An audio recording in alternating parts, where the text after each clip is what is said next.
Get the meeting underway.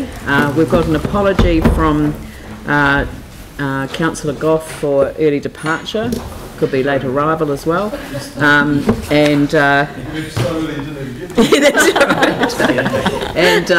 I'm an apology for temporary absences, plural, from the meeting. And Glenn for early departure. Glenn is not here in person, just in spirit, but you will hear his voice from time to time. You won't see his image, I think. Is that right? Yeah. So we've got him on a conference. We've got him on a conference call. So would someone like to move that the apologies be accepted? Jimmy, seconded Mike Davidson. Put that motion. All those in favour say aye. Those opposed say no. That's carried. I have some declarations of interest. I've got Mike Davidson on items 13 and 14. I've got Sarah Templeton on item 24. Is there another one? That was all, wasn't it? Yep. So they're noted. And we'll move straight on to public participation, public forum, Victoria Neighbourhood Association. Marjorie, please come forward. Nice to see you again.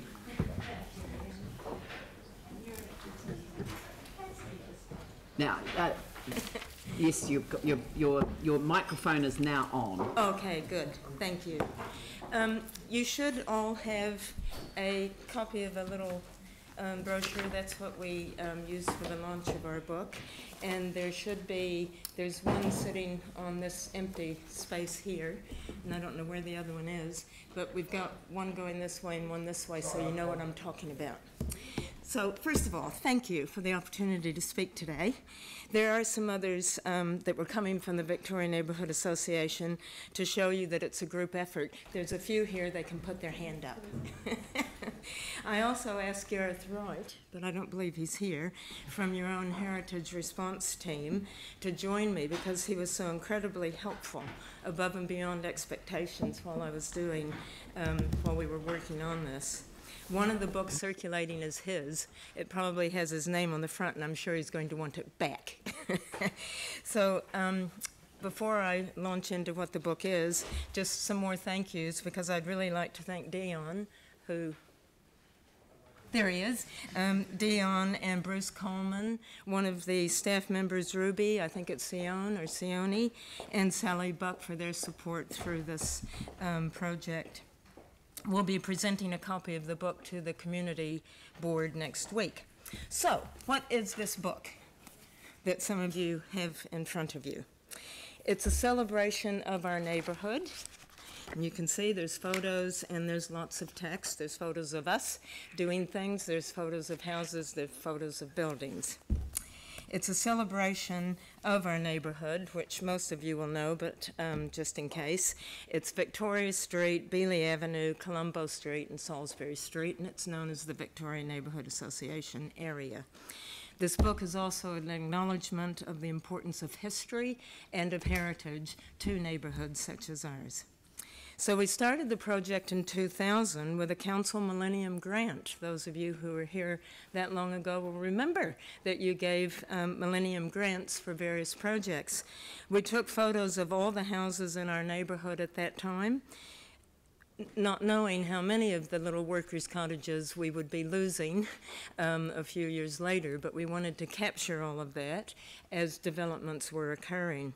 For various reasons, we didn't finish the project as we had anticipated, which would have included a printed version of some sort. Back then, given the difference in being able to do this kind of thing now online using, software and doing it yourself, back then it would not have been something such as this. But we didn't do that.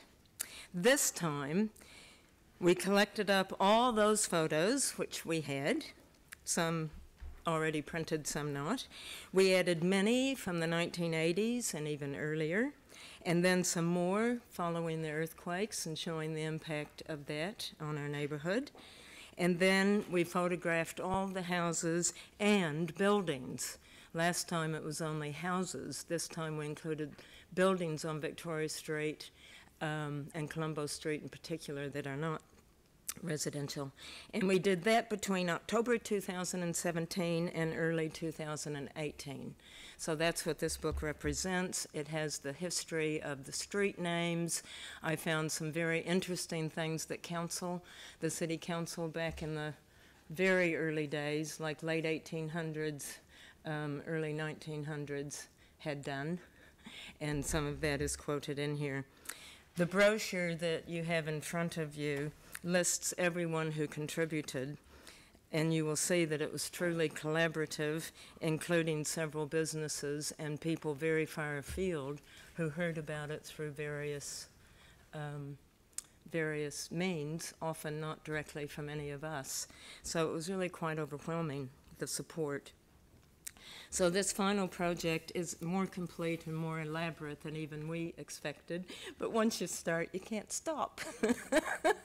And we just got more and more interested. More and more people said, oh, I've got something. My great aunt used to live, well, somebody from as far away as Wanganui found out through a little notice that the New Zealand Heritage Group had put in a newsletter because they were interested in what we were doing, and he contacted me and sent photos which are on Peterborough Street in here.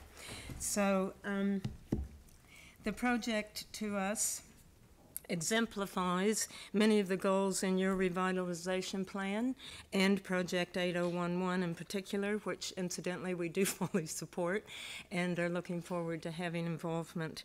We hope the book gives you a glimpse into how Central City neighborhoods can thrive over many years, and we hope that you also just enjoy it. So thank you, and it was only 18 years late. It's absolutely fantastic, and congratulations, I think, to everyone. I mean, it had a huge amount of involvement. Yeah. It's so special, and we're just really, really grateful that you've taken the time. It doesn't matter how late it is. It's okay. It's been done, and it's a fantastic resource for future generations. The new library is buying 3 copies, 2 soft cover, which you can also get, and 1 hardcover, and they're hoping, if they can't figure out how to put the whole book on the interactive board, Guy Field has already said, is there a way that you can go through and give us, it would be a big job, but we could do it slowly over the time, but do it like street by street so people can go through. Yeah, but the touchable, people are going to be able to upload onto it. Yeah. So I think he just wasn't sure at the time, this was a while ago, I think he wasn't positive whether a book can be put on or if it is images. They just weren't sure, but something's going to happen. I'm going to see it for the first time tonight, so I'm going to have a look. Okay. So just make sure, Gareth, I think there's a note on there just saying to give back to Joe Daly, I believe. Yeah. But Gareth hasn't even had his hot hands on it yet, so make sure he gets it back. Okay. Thank you. Look, thank you very much. I think we should give a round of applause, don't you? Right. Don't think that there's any others. So deputations by appointments we don't have. Supplementary reports, I'd like to move that we accept the Chief Executive's report and the supplementary report. Andrew seconded. I'll put that motion. All those in favour say aye. Aye. Those opposed say no. That's carried. There's no presentation of petitions. I'll just zap over to the minutes. Would someone like to move the minutes for the preceding meetings that are listed there, items 10 to 12? Andrew, seconded Jimmy. I'll put that motion. All those in favour say aye. Those opposed say no. That's carried. Now, because we have Councillor Glenn Livingston on the phone through audio conference, I'm going to move to item 15, which is the draft council submission on the Canterbury Earthquakes Tribunal Bill. Are you still there, Glenn? Whoops. Okay. Well, we won't slip on to that item until you make sure that he's back. Okay. So why don't we just do the Mayor's monthly report? And you know, I don't mean to be diminishing and say get it out of the way, but let's get it out of the way. So my monthly report for September obviously highlights a number of issues, obviously a big focus on women's suffrage, and I think, you know, it was actually really incredible the number of events that were undertaken in order to really celebrate the home of women's suffrage, which is Christchurch, of course. And that was kicked off with an extraordinary event with the Prime Minister and 20 students up on stage at the Theatre Royal, Isaac Theatre Royal, where it was completely filled. You know, it was filled to the brim, and it was a really excellent event. And I on that occasion, and just because I've spotted her in the back of the room, I think I might acknowledge Dame Ann Herkis for the incredible work that she put into making that happen. That really kicked off the whole celebration in a way that was incredibly special. So thank you for that. I did note the farewell to Neil Cox from the Isaac Theatre Royal. What an extraordinary job he has done over the time that he's been there. He's certainly going to be missed, but you know, when he took up the position, I don't think he was expecting it to be an extensive rebuild and development opportunity for his career, but he did an amazing job, and I've acknowledged that there. I've also acknowledged the fact that Councillor Vicky Buck's been organising these weekly opportunities for people to chit-chat to us in Riccarton Mall, and I took up one of those, and actually they're quite good fun. I think other councillors have all had a go.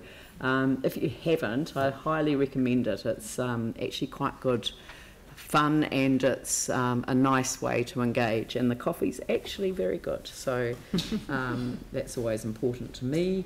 And of course the other thing was the Antarctic season opening, which was hugely significant. I hope you noticed the artistic photograph that I took of the Antarctic chalice at the Transitional Cathedral. I thought that was beautifully presented on the second page, but I'm only sort of kind of sidetracking because the Antarctic season opening was highly successful. We had Antarctic ambassadors and representatives from a range of countries. A number of them haven't been in Christchurch for a year since the last Antarctic season opening, and without exception they all commented on the change that they had seen in the city in that 1 year. So yeah, has anyone got any questions for me? No? Would someone like to move that the report be Dion, seconded Aaron? I'll put that motion. All those in favour say aye. Aye. Those opposed say no. That's carried. Have we got... We should have. You can hear... Glenn, are you there? Hello, Glenn. Take it off. Yeah, take it off mute. Are you there, Glenn? On, Glenn? Come in, Glenn. Well, it sounds like Apollo. Yeah. Captain Glenn. He can hear just fine. Yeah, but I can't hear him, so what question? I'm just asking him to unmute his phone. Was that a yes, Glenn? Unmute your phone, Glenn. Sign language doesn't cut it. Was it? Are you there? Glenn, unmute your phone. You said that you can hear us. Do as I tell you. It's not on mute. He's not. He doesn't know what's wrong. But he was on before. Yeah. Hello, Glenn. Hello. Yeah, can you hear me? Okay, we've got the draft council submission on the Canterbury Earthquakes Tribunal bill, and we've got staff here. I am going to suggest no, it's not that one. Right, okay, so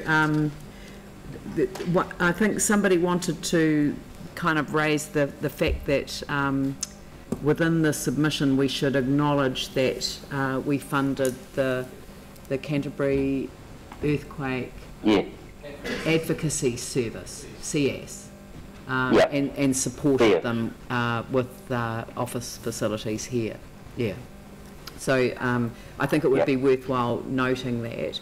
And I thought the other thing that we should do is also recognise the establishment of the Greater Christchurch Claims Resolution Service, which was announced, launched this week, and Yep. acknowledge that, because I think that, you know, you can always do things better in retrospect, but that's where that should have gone a number of years ago. They should have, yeah.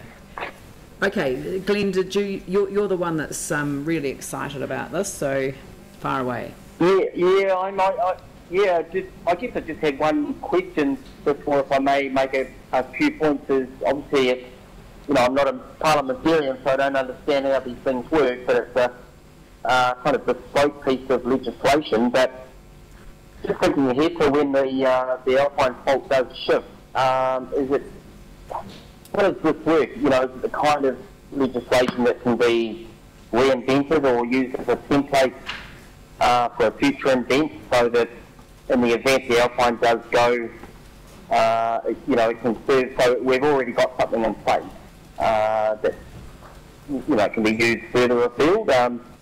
Probably a question for Judith. I think that's more of a policy matter, though, isn't it? Okay. But I think that what we could do is we could say in here that that with the establishment, because what I got the impression of the other day is that this new Greater Christchurch Claims Resolution Service will dovetail with the insurance tribunal, so it'll be connected, right. So people will be on a pathway, and it sounded very good. So I just wonder whether, because you know the lessons learned symposium that's being held, it's not called that anymore, but insurance isn't really part of it, because we're still in it, and it still needs a bit more water to go under the bridge before there's kind of an overarching review. But maybe if in the submission we say it is really important that that this the establishment of the tribunal, the establishment of the other service and the previous services, that they're all analysed after the claims are resolved for the purposes of developing a far more early and integrated approach in a you know, future event. So it's kind of feeding into lessons learned. Yeah. Yeah, that would be good. I've raised this, as you know, with Anne and Columbus in her role working on the AF8 group, which prepares for post-Alpine fault, you know, the question over what after that. Yep. So that would be good if we could be ready to hit the ground running. Yeah, we will be. Okay, is there anything else you wanted to add?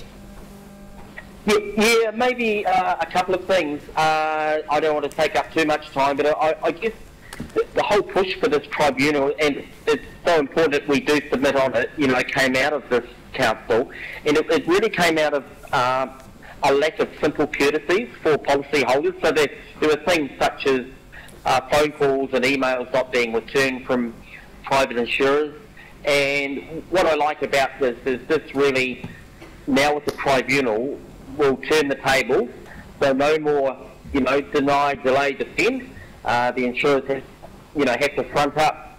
And if I can name drop for a minute, meeting Erin Brockovich, when I put it to her that the government claimed the New Zealand insurance market was too small to intervene, she just said, well, that was rubbish. So, yeah, really important that at last this government is getting onto this. All policy holders have ever wanted is reasonable and fair treatment. So, absolutely thrilled to see this getting underway. Very good. Would you like to move the approval of the submission? Yes, I'd be delighted to. Yeah. And Dion will second it. Does anyone else want to speak to it? Yanni and then Dion. Excuse me. Yeah, I just wanted to support the comments that Councillor Livingston has made. I was very supportive in 2012 when Council actually first considered this. We heard from a group of residents who were having huge issues with insurance in 2012, and as a result Council passed a resolution seeking two things. One was an advocacy service for insurance and also for a tribunal to be established. And you know, today's actually a bit of an ironic day in that we've got two issues on the agenda that stem from 2012 that 6 years later are now being addressed. The second will be the Templar Street property. But this is really important. And just to give you a quote from one of the residents who came to council, this was Maria Thackwell. This is what she said in 2012. People feel so abandoned and so lost.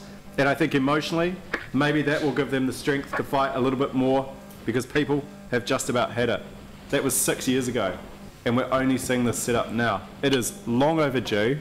It is definitely a step forward, but a lot of damage has already been done, unfortunately. And you know, to this council's credit, we advocated for this for the past 6 years, and it's great to see the new government embracing it. But I do think, you know, we need to recognise the stress that people have been through because of dealing with their insurance industry for a large part by themselves, without the lack of support that has been adequate. And I just really want to say, you know, that my thoughts go to those people who have struggled immensely, and the stress, recognise the stress that they have been put through. But this is definitely something that we should be supportive of, and you know, it's better late than never.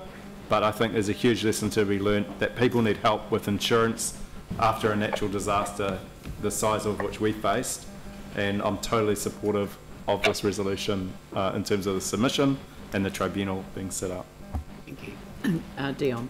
Yeah, I'd echo a lot of what Yanni has just said as well, but I was on and thanks to the council for the funding that actually set up the Canterbury Insurance Advocacy Service. I ended up on the board of that, and we were unpaid. All of the people that were there were working as volunteers on the board, and every single day we were working alongside people who needed advocacy to help them navigate their way through the insurance process, because people had no idea really what to do. Well, some people. There were so many complexities that were involved in this insurance market, and this was really, really important to get across the line so people did have that hope. The one comment that I wanted to make about this is it feels like this is a shame that we've actually got to this stage in the first place. We shouldn't actually need to have a tribunal set up in the courts of New Zealand to actually deal with insurance. It's a shame that it's got to this stage. So I think, you know, it's good that we're actually getting this, because we have got to this stage. I support what we've put into this tribunal submission, and I would like to see it sort of expedited with all the other services that are now there, so that we actually get people without insurance claims lingering over their properties. The one thing that I do want to also say as well is the on-sold. This doesn't settle on-sold issues where insurance doesn't, where people have still got damage when they've bought houses. So this is going to be an issue that's going to go on, and I hope that something else can fill that gap as well. Thank you. Anyone else? I'll put the motion. All those in favour say aye. Aye. Those opposed say no. Aye. Bye. Bye. do you? Bye. That's carried. Do you want to stay for anything else, or is that good for you? Not really. It's pretty expensive doing it like this, but I just want to really acknowledge the outstanding work of Jenny Huey with RAS. She's been working in this area for a long time, and there's all that data that's now available for the tribunal, and also to wish you and all my colleagues all the best for the opening of Turanga tomorrow. I think that's going to be fantastic, and will showcase what we have done as a city, to the whole community. Oh, so it'll be brilliant. Thanks for sharing. That wasn't actually what I meant, but yeah, sorry. Good to hear from you though, and thanks for participating. You too. Okay. Okay. Thank you, Lynn. Okay. Right. Bye. Look, I'm just going to change the order of things, given various things, but I'm just going to go to items. I'm going to go to items 7 and 8, which are the covenant consent approval for 20 Templar Street, Sutton House, and property transfer 20 Templar Street, Bill Sutton House.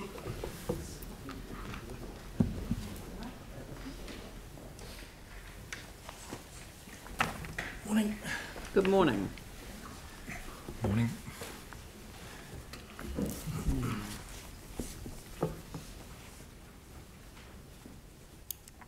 Sorry, now that I've done that, I haven't opened it up. Right, so we haven't got Phil here. Who's the deputy chair of this committee? Glenn. Yanni, would you like to introduce this item? Well, it's timely that it comes after the previous one, that this has been an outstanding request since September 4th, 2012 from the Community Recreation and Culture Committee. And that was really in response to the deputation. And I do want to acknowledge those who came in 2012. Neil Roberts, who was then the current owner, who's sitting in our audience today. Mr. Mark Gerard, Chairman of Historic Places. Mr. Grant Banbury, Chairman of Friends of the Christchurch Art Gallery, Te Puna o Waifetu. And Ms. Pat Unger, who was the biographer of the artist W.A. Sutton. And it was really their initiative to come to the council and to the committee in 2012 that led to the committee recommending and agreeing to contact the SERA, the Earthquake Recovery Authority, to discuss the possibility of the house remaining on site with a preference for an artists in residence program. So, as the former chair of that committee, there have been regular occurrences whereby council has repeatedly tried to engage with the previous central government over getting action on this, and 6 years on, we're now in a position to see the reality of that initial recommendation. I have to say that I do want to acknowledge the current minister, who I think has also put a huge amount of effort into this, but also the previous minister, Nikki Wagner, actually I know was very sympathetic, and actually she was also working with us to achieve this. But really, the huge debt of gratitude must go to those members that I've identified, as well as the new members of this trust. I think it's an absolutely fantastic proposal. I think the challenge for us as a city now is to make it as easy as possible and to reduce the bureaucratic barriers that have existed since the earthquake to enabling this project to succeed. So the resolutions in front of us today begin that process. There are some additional recommendations whereby we actually would like the government to consider, and I'm just waiting for those to come up on the screen, but really we're getting one section or two properties transferred over in terms of, sorry, it's just one, but there's other properties around it that are having to go through the transitional use process, and it just seems to me absolutely silly that we would basically have one property that gets transferred while the others don't, and then have to go through another process. I think if we look at reducing and making this as easy as possible for the trust, then surely the key thing is to give certainty around those neighbouring properties as soon as possible so that they can go and do what they need to do in regards to fundraising, development, and have certainty that those properties will be able to be used longer than the transitional use that LINs currently get. So as I've said, there's many lessons to be learnt from the earthquake, particularly around how such good, sensible ideas just seem to have taken so long. But it's really a testament to those people that have carried the can for so many years to see this happen, and I think it's our job today to enable it. So I'm really happy to move the recommendations from the committee and look forward to the next phase of this project. Thank you.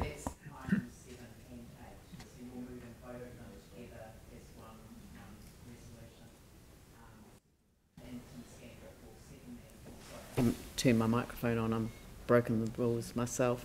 Sorry. Yeah, Yanni and Tim Scandra. Just but I did want to follow on about this because we've added in this resolution, request the government to transfer ownership of the additional properties to the council with the intention of ownership being transferred to the trust. I have to say that when I read the documentation for this and for the first time saw the application form, transitional use of Crown-owned RRZ land, I just about, I use this phrase, losing the will to live, a lot lately, and I have to say that, you know, it's not a form that looks like it's designed to encourage and enthuse uses of this incredible land resource. It just looks like a bureaucratic, it looks like a bureaucratic, I don't know, I can't even think of the right word to describe it, but it looks like a barrier. It doesn't look like a sort of an easy entry point, a welcome mat that says, you know, we really want the community to engage with us about how we bring this place alive in a transitional way. So I fully support the additional resolution which says let's go and ask central government if we can have the land now, and we will pass that on to the trust. Then they can do their job, and what an incredible resource this is going to be to our city. And the other reason that I wanted to speak early on was to pay tribute to Yanni Johansson, because as a councillor he has remained committed to this cause well before I became the mayor. I think it was one of the first things that he approached me about after I became the mayor. We've had sort of dibs in on the Bill Sutton House for a long time before I became the mayor, and we've restated it to every minister who has worked with us along the way on the issue. It was Nicky Wagner who made that, you know, that major step with the agreement to the transfer. It was the new minister, Dr. Megan Woods, who's enabled the transfer to actually happen today. I'd like to thank staff as well. You've worked so well with the community to make this happen.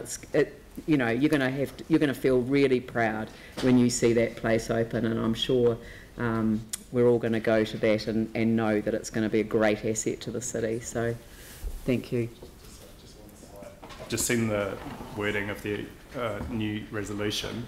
I have no problem with that, but I think there's a question around whether the ownership remains in council and is utilised by the trust or transferred to the trust. I mean, I'm really open to that, but that's not what we're doing with 20 Templar Street. So, you know, I would just suggest a bit of caution around that. I think the possibility should be left open, but I don't think we should assume that it's just automatically changing the ownership to the trust. It could be perhaps utilisation of those properties by the trust. But you know, we haven't really had that conversation. This was something that came up at the committee, rather than council just receive the property. You know, should we just give it to the trust and they own it? But we haven't worked that through yet. Yeah, I haven't seen that additional resolution there, but I think if it's more in keeping with item number 4 there, i.e. a use which supports the trust, because that's essentially what we're doing at the moment. We're asking councillors to pre-allocate these properties on the basis they come to council in the future. Yeah, but we're going to ask that they come now. Would it be better to change the wording with the intention of fulfilling the next resolution? You know, resolution 4. Yes. You could easily just stop 3 after request government to transfer ownership of the additional properties to the council, because number 3.4 actually makes reference to them being utilised by the trust. Request the government to transfer ownership of the additional properties to the council as soon as possible. Yeah, that'd be great. As soon as possible? Yeah. And that's all right with you guys? That'll be fine. Yep. Okay, cool. Pauline? Just a quick question on the operational costs. Yep. So once they're vested with council, we pick up the operation maintenance costs, which will be increasing over time. Oh, the operational costs will be met by the trust Right. through the lease. Okay. The council's only obligation is basically renewals, i.e. wear and tear over the lifetime of the asset. Yes. Thank you. Yep. All right. I'll put the motion then. All those in favour say aye. Aye. Those opposed say no. That's carried. Thank you. Great, thank you. Good news. Well done.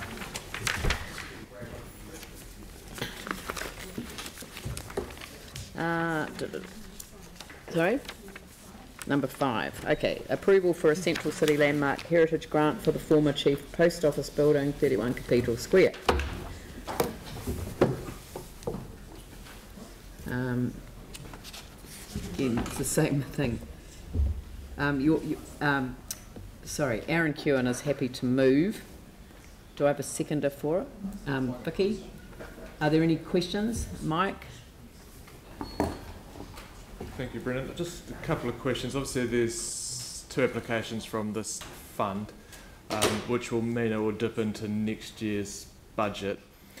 If we were to stay within our current allocation of $1.5 million for this year, and potentially reduce one or both to do that, would any of these projects you think fall over?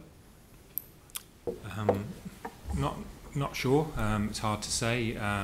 We try and make these grants act as the incentive that they're designed to be. The key thing to remember about the financing is that the projects will be occurring over the next 2 years. These are fairly substantial renovations, seismic upgrades, repair works, replacement of roof, whatever.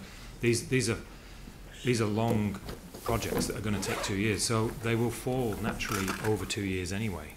And we're not saying that any of these funds will be paid out before time. We're just giving the owners of these buildings the certainty to proceed with the major works that are required to these buildings. So I've placed the grants as close as I can to be a balance between a very positive incentive, but obviously staying within that time frame of the 2-year project time, but also considering other projects that may arise in the next year or so, which we would also like to fund.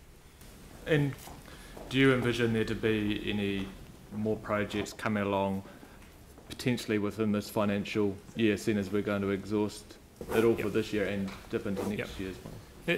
It's hard to say. There are always people looking at options on buildings and whether they sell the building or whether they actually undertake the repairs themselves.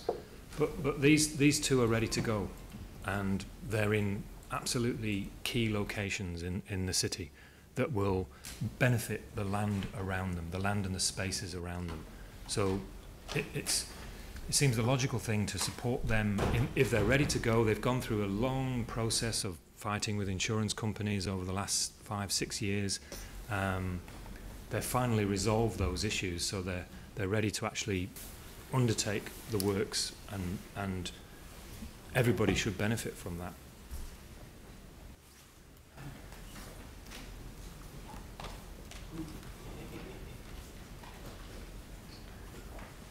Any other questions? Jamie. Thanks, Brendan. Yes, they are substantial grants, but I totally agree with you, they're substantial renovations. Just wondering if you could provide a breakdown of the work estimates just at a high level, and if you could give us a bit of an idea of what percentage this grant funding would be of the work that they're going to be undertaking. Yeah, the post office has a number of because of those issues with the insurance company. They've had a number of QSs estimate the value of the works, and they varied from fairly high values of $12 million to undertake the full seismic upgrade and repair of the Chief Post Office building. That didn't include the replacement of the asbestos roof. So we're looking at potentially, very percentage-wise, quite small grants in terms of the overall expenditure required by the owner. Now, obviously, some of that includes insurance payments, but I suspect the insurance is going to be lower than the value of the actual works required. And as I say, it doesn't include those items which are not included as insurance items anyway, such as seismic upgrade works and roof replacement, because they were existing prior to the earthquakes.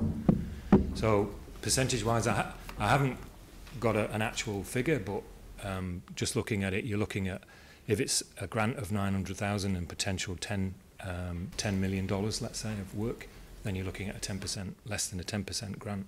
I just wonder, you know, if I may, you might also want to speak to the other one then too, otherwise I'm just asked it again otherwise. Yeah. But so if you can bear that in mind. But the other thing to bear in mind is I wonder if, obviously when they go through the process of speaking with you and council and you know, filling out these forms, they need to provide this sort of information. I wonder if at a high level, if you could think about including that in there, just so I don't have to ask this question every time. Otherwise, yeah, we can put that in. It's just sometimes. I appreciate that. Sometimes I know that it varies a lot. Yeah. But obviously, it's part of your consideration. Yep. So the work will have already been done. You will have it. So as long as if that could be included, that would be helpful. And just wonder if you have any comments on the percentage of contribution for the works on the other one too. Yeah, that's a slightly lower overall cost. I think the value of the works there was about 4.3 million, something like that.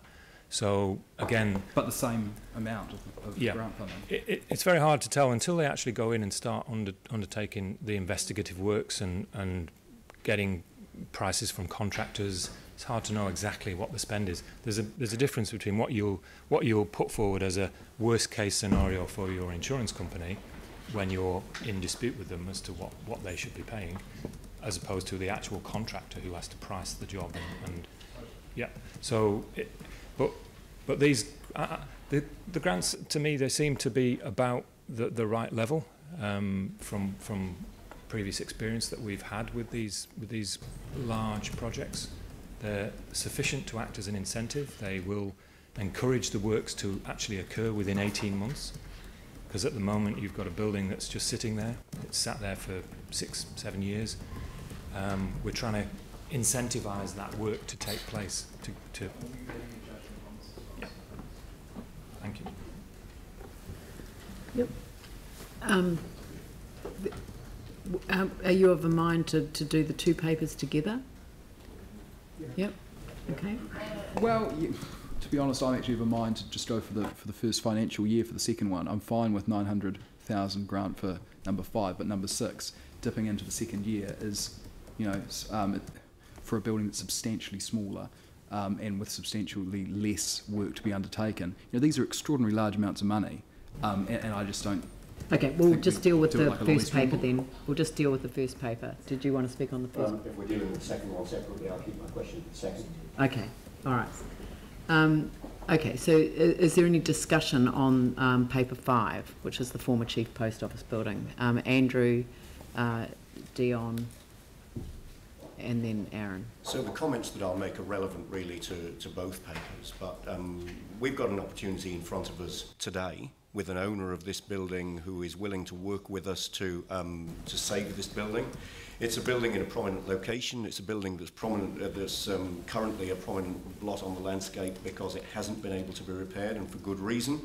When we put these funds on budget in the LTP, and when we had the discussions and the debate that resulted in the funds being put on budget, these were exactly the kind of projects we were thinking of. In fact, these probably were the projects that some of us were thinking of. Given the opportunity in front of us now, I would hate to do anything that would squander that opportunity. And I mean, I, in many ways, take the view that when we looked at the first 3 years of the LTP, we put funds on budget for those first 3 years of the LTP to keep these landmark heritage grants going, knowing that there would be opportunities put in front of us to expend those funds. And to let an arbitrary division between each of those 3 years determine a poor outcome in terms of the opportunities that's in front of us, I think would be a mistake. So I think we're fortunate to have the opportunity we've got. I think we've got to grab it with both hands. That's why I'm strongly supporting the staff recommendation, which I don't doubt is well-founded and well-researched and is there for very good reason as regards quantum on this one, and I'll be making similar comments on the next paper. Okay. sorry, Dion and then Aaron. Yeah, I'll echo what if you're going to speak, then can you please put up your hand earlier? I was calling Aaron to close off the debate, so I'll take Jimmy before you. Dion?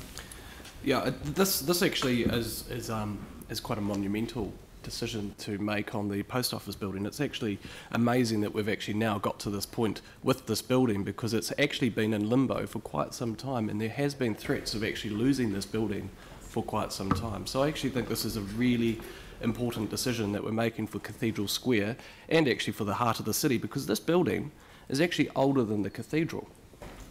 It's actually the oldest building in Cathedral Square.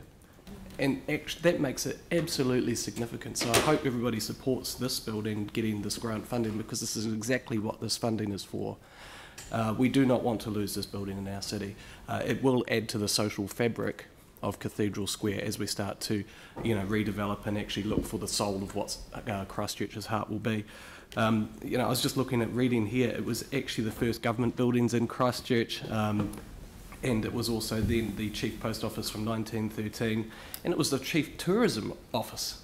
We had tourism back in 1913. It's quite incredible. When we didn't even have airplanes or anything like that. So I think this is a really good one. I'll talk. Do you want us to debate the second one now, or no? Okay, so I'll just go on this one. So hopefully everybody will support this, because I think this is actually one of the key buildings in our city. And if we can get the building, that work happening before the convention centre opens, that will be a win for the city. Yeah. Jimmy? Thank you. In the social community, housing committee, actually these issues unanimous, supported by the community. And also this not only the significant heritage building, but it's a highly significant building. But I mean highly significant building. Probably this building facility is exactly the same as Cathedral Square. It's a big impact to our city, to the people. So like the staff replied to the mic, the questions. Actually, this building is a great benefit to the whole city, to the people of Christchurch. It's not only the particular specific for the specific interest group. So I think that's very important, and especially this morning. I'm not sure whether you read the press. The press print out. This also one of list need to be urgent to repair and improve. So we fully support this one. Thank you. Very good. Aaron? Yeah, I echo the comments of my fellow councillors, that, and especially Dion's history lesson there. That's a very salient one. And I just was looking at photos the other day of when there was a road that went right in front of this post office, and all the vehicles were parked right up to it, right around the square. It's quite, and it's a really odd look. You go, is that actually the middle of Christchurch? And it is. It was, it's a few generations before I ever got to set foot in the square. I remember it. Wow. Jeepers. That's some good makeup you're wearing there, Madam Mayor. You hide it well. This is really important that this gets opened and rerunning in the square. It's a stunning building, and in the conversations we have around what's getting rebuilt in the city, behind the cathedral, this is the next most questions I get on any building in the inner city. When's it going to be repaired? What's happening with it? So for us to make a decision today is a fantastic one, and I'm just going to lay one challenge down with it. There was a tenant that was in there called Starbucks that hasn't returned to the inner city of Christchurch since the quakes. And to be New Zealand's second largest city and not have a Starbucks right in the middle is embarrassing. So I'll say to Starbucks, we've got homegrown coffee that's yeah, we've got great coffee from here, but it's a symbol of a city's success. And if Starbucks are too lazy or don't back themselves enough to move into the inner city, sell me a franchise and I'll do it. But come back and put your business in here and sell everyone coffee, because they were an attraction. And with Tūranga opening tomorrow in the square, this will be the first year in almost forever that someone will beat the museum for the most visitors. Tūranga in the next year will have more visitors, as my call, than what the museum will. That's how successful the square's going to be. So come back, Starbucks. grow some and coming back into the middle of our city. I'll just accept that comment on the basis that it started in our sister city of Seattle, that's all. All right, I'll put that motion. All those in favour say aye. Those opposed say no. That's carried. Thank you very much. And now we'll move on to the second of them, which is for the Sargood Son and Ewan Building, 92 Litchfield Street. So, Jamie. I just signal that I'd move an amendment to allocate, or if you'd accept it, that I just move the motion as $600,000 and not dig into the next financial year. And Mike's happy to second that. If obviously someone wants to move the staff recommendation by way of amendment, I'll then move that's the absolutely staff recommendation because I'd actually like to hear from staff before we make decisions. Yeah. That So- doesn't preclude it. So Well, I just hang move on. $600,000. Hang on. Sort of order. So you would like to move it, and would someone like to second the? And Dion will second it. And there is an amendment That's okay, which you is can do it as moved an by amendment, Jamie, if you like. seconded by Mike. Eh? Point of order, Jamie moved it before Tim did. Yes, I know, but he moved it as an amendment. I changed that to moving it as a motion. Without the 300 though. It's 6 of one, half dozen of the other. It's really No. That's fine. Still table. Whatever you prefer. Ian. No, it's not a question of whether I prefer. When somebody raises a point of order, I have to actually address the point of order. So, you moved that we approve a Central City Landmark Heritage Grant of $600,000 for the Sargood Son and Ewan Building, 92 Litchfield Street. Correct. I was moving $600,000, which was just this year. Okay, so that's been moved by Jamie, seconded by Mike. Since which time Tim has. It's option 2 in the Tim has moved an amendment to it. It's foreshadowed the motion. This is why it's. No, it's easy. What I've moved and seconded by Mike, option 2, which is $600,000, simply this financial year's amount. Tim has foreshadowed the motion. It's completely option round 1. the wrong way, because what you need to do is vote on an amendment and then on the principal resolution. I mean, this is stuff. No, I don't. I can move. There's an option on the paper, so I'm just simply moving option 2. Earlier. That's. And if you're not supporting the staff recommendations, so technically it is an amendment which you're. No, it's not. It's only an amendment if someone's moved something. It's an amendment Yes, I if know, something's on but the table. I called Jamie first, not for the point of taking an amendment. I called Jamie first because he said he had a question. No, I signalled that I wanted to move something, but. Look, I'm not going to pick a battle with the chair on this. Whatever you want to do, it's fine. No, I don't. It's not a question of that. As I say, if people want to challenge the way I do it, it would be so much easier if there was a staff resolution and an amendment was moved. Seconded by Tim. Yeah, I'm happy. Mike, yeah. Mike will do what he's told on this one. He's fine. We'll just foreshadow it. No, it's not a direct opposite. This is what I try to avoid by having conversations about structure and process. So a very simple process. Move the motion. Yeah. That one's, and Jamie can move an amendment. Exactly. Yeah, no, but that's what I said right at the beginning, and I got challenged. So not by me. No, I know, but. Yes, we're going to be here all week. Yes. No. Really simple. So Tim has moved option 1. I've moved an amendment option 2, seconded by Mike. Yeah. So is everyone now happy with that position? Mike? Right, so moved by Tim, seconded by Dion, as the motion as the staff recommendation, option 1. And an amendment is moved by Jamie and seconded by Mike, which is that option the 2. amount be It's a reduced amount. reduced to 600,000. Right. And but I've got other questions. So, Dion? So I just wanted to understand the context of the rest of the funding that we may have for the next few years in the long-term plan, and what other significant buildings are in the central city that still potentially may come up. Yep. Well, as I mentioned that you know of before, yeah, it's very hard to know exactly what applications are going to come in from building owners, because people are still trying to make up their minds as to what exactly they're going to do with their building.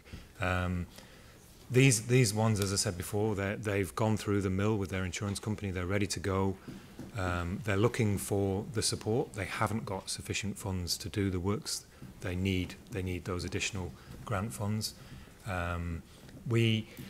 By giving these grants, we also get some influence. And I was just thinking about the 92 Lichfield. A good example of the positive outcome of the grant process is we can actually have more influence on determining the projects and the timelines.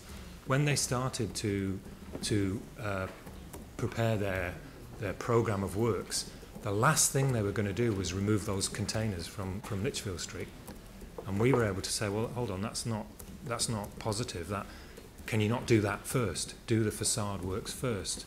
And they were then able to sort of think, oh, okay, we can probably do that. We can rejig our time frames and do that first. And we get the benefit then of the removal of those containers earlier in the process, because we can say to them, look, we're giving you some substantial funding, give us some benefit back.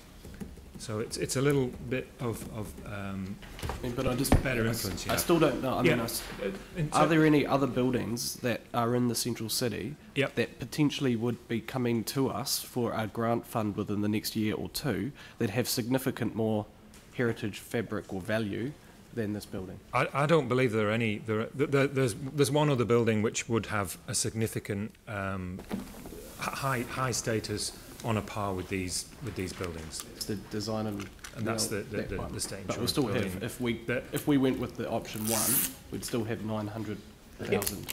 Well, next year. That's right, and the following year. Yes. Because we don't know what there are no sort of committed applications for those following years. Also, as we mentioned earlier, the funding won't actually be required until later Just on. one follow-up question on that. Yep. The difference between the option 2 and option 1, what explicitly does that mean, in your opinion, for this project? Well, it's a significant flaw in the funding capacity of the owner to undertake the works. This is a major building. The buildings are actually about the same in terms of their scale and their problems. They're two big masonry buildings. I'm just talking about the one on Lichfield Street. That's all. And yes, of course, you could give them a lower level of funding, but they may then do something else. They may decide to. So if we give them a lower end amount of funding, does that have any impact on the ability that we have on the covenants or anything like that we're going to be putting on there? Not if they choose to accept the lower level of funding and accept the covenant that comes with it, then you get that same degree of protection, because you get a full conservation covenant on the building. Okay. Okay, I've got Pauline, Andrew, Tim, and Mike. Mine was similar to Dion's last one, but I want it clarified. So if option 2 is selected at 600, does that put the building at risk? So does that, in your view, may they walk away? Is there a risk that they walk away from this? Hard to say. I wouldn't have thought so, but I don't know. It just makes it harder. They've got to then find that money from somewhere else. So, and I know that they are already looking at funding from the Ministry for Culture and Heritage, because the Equip Fund is suitable for this. So they've already looked at lots of other options of funding. This is a level of funding, I think, which was to my mind on a par with previous landmark grants that we've given for this kind of scale of building. Yeah. Well, it would still be a substantial grant, but it wouldn't be at the same level as the previous landmark grants that we've allocated. If we were to select option 2, could they reapply for next year for 300? I think there's a 5-year limitation, but they would need the certainty to be able to undertake the works. That's what they're looking. They're looking for that. They know how much it's going to cost them. Yeah. That's in the realms of the $4.5 million. They need to raise whatever additional funds they're not getting from their insurance company. So you're saying then they need the certainty of the 900 over 2 years that you're recommending? Yeah. Thank you. And maybe even, you know, if they could get more funding, obviously they would prefer to get more funding. Yeah. Andrew? Thank you. So, Brendan, you've obviously put forward a staff recommendation of 900,000 for good reason, and the committee obviously put forward that recommendation for good reason as well. If I'm hearing you correctly, the response that you gave to Dion and to Pauline, even though there were some slight differences in the answer, what you're saying is that to go for the lower amount, option 2, could put the project at risk. Yes. Thank you. To some degree. Yeah. And the second question, there's nothing that we would do today if we were to approve the staff and committee recommendation that would preclude funding the future project that may or may not come forward to the level that you would recommend, because there would be sufficient funds left in the remaining 2 years' worth of funding to do that. We're not putting that future project at risk in any way. I don't think so, no. If we allocate 300,000 from next year to this building, that still leaves 1.2 million from next year's fund. That could easily be allocated to a number of buildings that would benefit on a similar scale to this one. And do you believe there would be an effect if we were to go at the lower amount today? I mean, obviously there are a number of applicants to this Landmark Heritage Grant Fund who have made successful applications, and there have been a number of really good outcomes as a result of the use of this fund. Do you believe that there might be a confidence effect, if you like, from other heritage building owners who might come forward to the fund, that if we were to go with the lower amount today might affect the confidence that future applicants might have in the real ability of this fund to assist? I think looking at the previous allocations that we've done, they've all been around that level of funding. These are all significant large-scale projects, and we need to be able to provide confidence that they're getting a fair deal, and they're getting a reasonable representative outcome from council as compared to previous applications. So I think we do need to have some degree of consistency that we give to building owners, and to provide them with the confidence that they can proceed with their projects, knowing that there will be reasonable funds available from council to back them. And to go through presumably what's a significant application process with confidence that the outcome will be a realistic one for their project. Thank you. Tim? Thank you. Two quick questions, because I think you've already answered that the future project, if it comes up, is not going to be in danger of not getting funding. So the first two ones, it seems that, and I see you nodding, yes, so that's good. The first one is the suggestion that this building is smaller and less work maybe than the other one that we've just approved earlier on. So I think that if you could kind of look and answer some of that. The second one is, I guess, just to clarify the how important this 900 is over the 600. And I think there's some grey area about that with regards to approving 600 and perhaps not getting anything else to them because they can't reapply for 5 years. So that would be it. So the danger of it not happening. So those two questions. Thank you. Well, the key works that they've got to do. The building was upgraded to some level in 2003, 2004, but it wasn't fully completed. The facade is the key area, obviously, for the public, because of its high public prominent facade. And what we're trying to do in this work is to secure the necessary seismic upgrade works that will complete what should have been done really, with hindsight, back in 2004, which is to complete the side walls, the shear walls which connect the front shear wall, which is behind the facade, which is why the facade is still there, and to put diaphragms at various floor levels to hold that all together. So that's the work that is being funded here. It's a seismic upgrade to protect the facade, the public face of the building. That work leads into the second question as, yes, that's not funded from insurance because it's not damage. It's additional strengthening that's required to achieve a higher standard. I think they're trying to get this building to 80% of new build standard, which is a pretty high target. So it's necessary. What could happen, I suppose, if we give them a lower offer, is they could reduce that strength, and they could say, okay, well let's reduce the work that we're going to do in order to save on the funding that we have to find. So this level of funding is important to give them the confidence to pursue the highest seismic level that they can get this building to.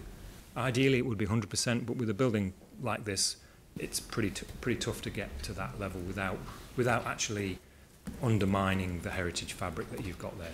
So they've got good engineers, they've got good architects. They're looking at a good balance between seismic upgrade work and retention of heritage fabric, and that's why I've recommended that grant. It's a percentage-wise, it's less than the normal grant that we would give. If you look at the $4.5 million expenditure, $900,000 grant, that's less than 25%. So it's a for the investment that council's making, you're getting an absolutely key building. You're getting the incentive for that building works to actually occur quickly and in an order which gives the maximum benefit to the council in terms of recovery of street scenes and removal of shipping containers and blockages for the bus exchange and operation of the street. So yes, I do believe that the grant level is right at 900,000, and I don't think that there will be. I mean, we could always do with more funding, obviously, but I don't think that this grant will threaten other projects in the following years. Thank you. Mike? Thank you. So did you say they're looking to bring it to 80%? Yeah, I think it's 80. between. It's So about. I thought the council sort of aimed to try and get it at 76% and better. No, the building code states that it has to be a minimum of 34%. 34, but the council... Anything under 34 is classed as a... Yeah, I understand that. So 34%, but the council, I thought, sort of aimed for around 76%. We had a policy that... 67, is it? 67? Yeah, that our buildings were 67. Okay, 67%, yep. And they're trying to go to 80%. Yep. And if we were to reduce the funding, they'll potentially just lower that down a little bit, but still would be above. Yep. Okay. I just want to clarify comments you made earlier. So if we were to fund it 600,000, there's still no guarantee that it will actually not go ahead. Like, it still could go ahead. Yeah. Yeah. Thanks. Jimmy? Okay. One more question. Except, this building and the previous building belong to the highly significant heritage building in the CBD. Is there any other, the similar building also is highly significant heritage building, CBD? Is after the earthquake, the Tong earthquake, need to be fixed and need to be improved, and the possible will apply for the funding from us. Yep, that came up just before there was the maybe I was unaware. Okay. Yeah, we had about there's probably 2 or 3 other buildings that, okay. Yeah, but they could they could drag on. We don't know where they are. Okay. Thank you. In terms of readiness. All right. So is there any debate? Andrew. Oh gosh, I really wish I hadn't started on this one. Thank you. No, well, I've got to go, you know, and it's just a shame. But anyway, Andrew, yeah, Andrew. Thank you. We can ask the same question using different language as many times as we like, and that was the reason I asked the question very clearly. Is there a risk that this project will not proceed if we go with the lower amount of funding? And the answer I heard very clearly, and it was just one word, was the word yes. Now, I've got full confidence in the staff in our heritage team, and I've got full confidence that when they work with a building owner and they spend time going through all of the things that they do to come up with a recommendation, and that recommendation is 900,000 over the 2-year period, that's on good grounds and it's for very good reason. And when a committee sends us a recommendation that confirms that staff recommendation, then I've got every reason to believe that that's been well debated, and when it comes here, it's here on good political grounds as well as good technical grounds. So I'm therefore very inclined to go with the staff and committee recommendation. We've also heard that at the higher level there's no risk to possible, and I stress the word possible, future projects. Again, like the last one, this is in front of us today. We should grab the opportunity while we've got it, rather than potentially risking the opportunity that people have worked hard to put in front of us. The funds were put on budget in the LTP. The funds were put on budget for a purpose, which was to assist the retention of these landmark heritage buildings. We've got this one in front of us today. We should use the funds for the reason we put it on budget on the LTP. What we've got here is a building which is not only a landmark, which is not only a placemaker, which is not only a link between the past and the future, in an area which has largely been developed with buildings that look to the future rather than the past. It's also a building which, again, is a detractor to what otherwise is a significantly developed area on that street. I think we've got a responsibility as a council to assist a willing building owner who's gone through a proper process, as our staff and our committee have, to get a good result for this building. So I recommend not voting, and I certainly won't be voting for the amendment. I want this to be fully funded at the 900,000 over what really is an arbitrary boundary between 2 years of funding. Okay, so I've got Jimmy and Mike and Dion. Yeah, you've got the end point. Okay. So are we doing? We're doing the amendment and the debate in I thought one it was the debate that we were doing first. Well, I have never done it that way because it takes forever to have one debate on the amendment and then another debate on the actual debate. So I'm all right with that. It is a very simple choice between speak once and speak twice. 600,000 or 900,000 or nothing. Yep. So they're the choices that people have got. Please add me to the list of speakers. That's all I'm saying. Well, I'm just going to go around the table then, because you know. Thank you, Mayor. Yeah, I would like to echo the Andrew point of view. Because we ask staff reply to us, the 600K and the 900K. But if we fix and improve those facility around the $4 million, with the 600K, they only the 15%. But the 900K is 22.5%. If we compare those risks, but the 900K is a low risk. But because this building facilities truly highly certificate heritage buildings, not so many the building in the CBD and the cities like this category, the heritage building. It's like a previous building. This huge benefit to the city. Good, iconic building, attractive people, attractive visitors. There's not so many in this building. So I don't think so. If we take the bigger risk, how to make that happen is my particular concern. So I still go to the community, the recommendation, 900K. Thank you. I also will be voting against the amendment. You were going around the table. Sorry. I jumped in.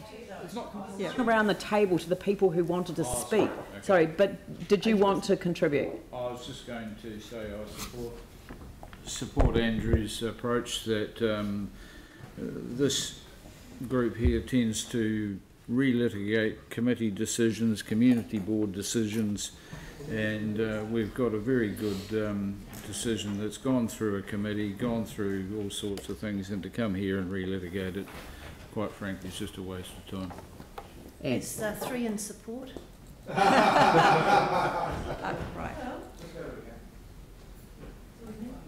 We all good? All good? We're all good? Okay, yeah, so I will be voting against the amendment because we just celebrated the release out to public for our draft heritage strategy. A huge amount of work from the team and celebrated the success of that, the engagement with community.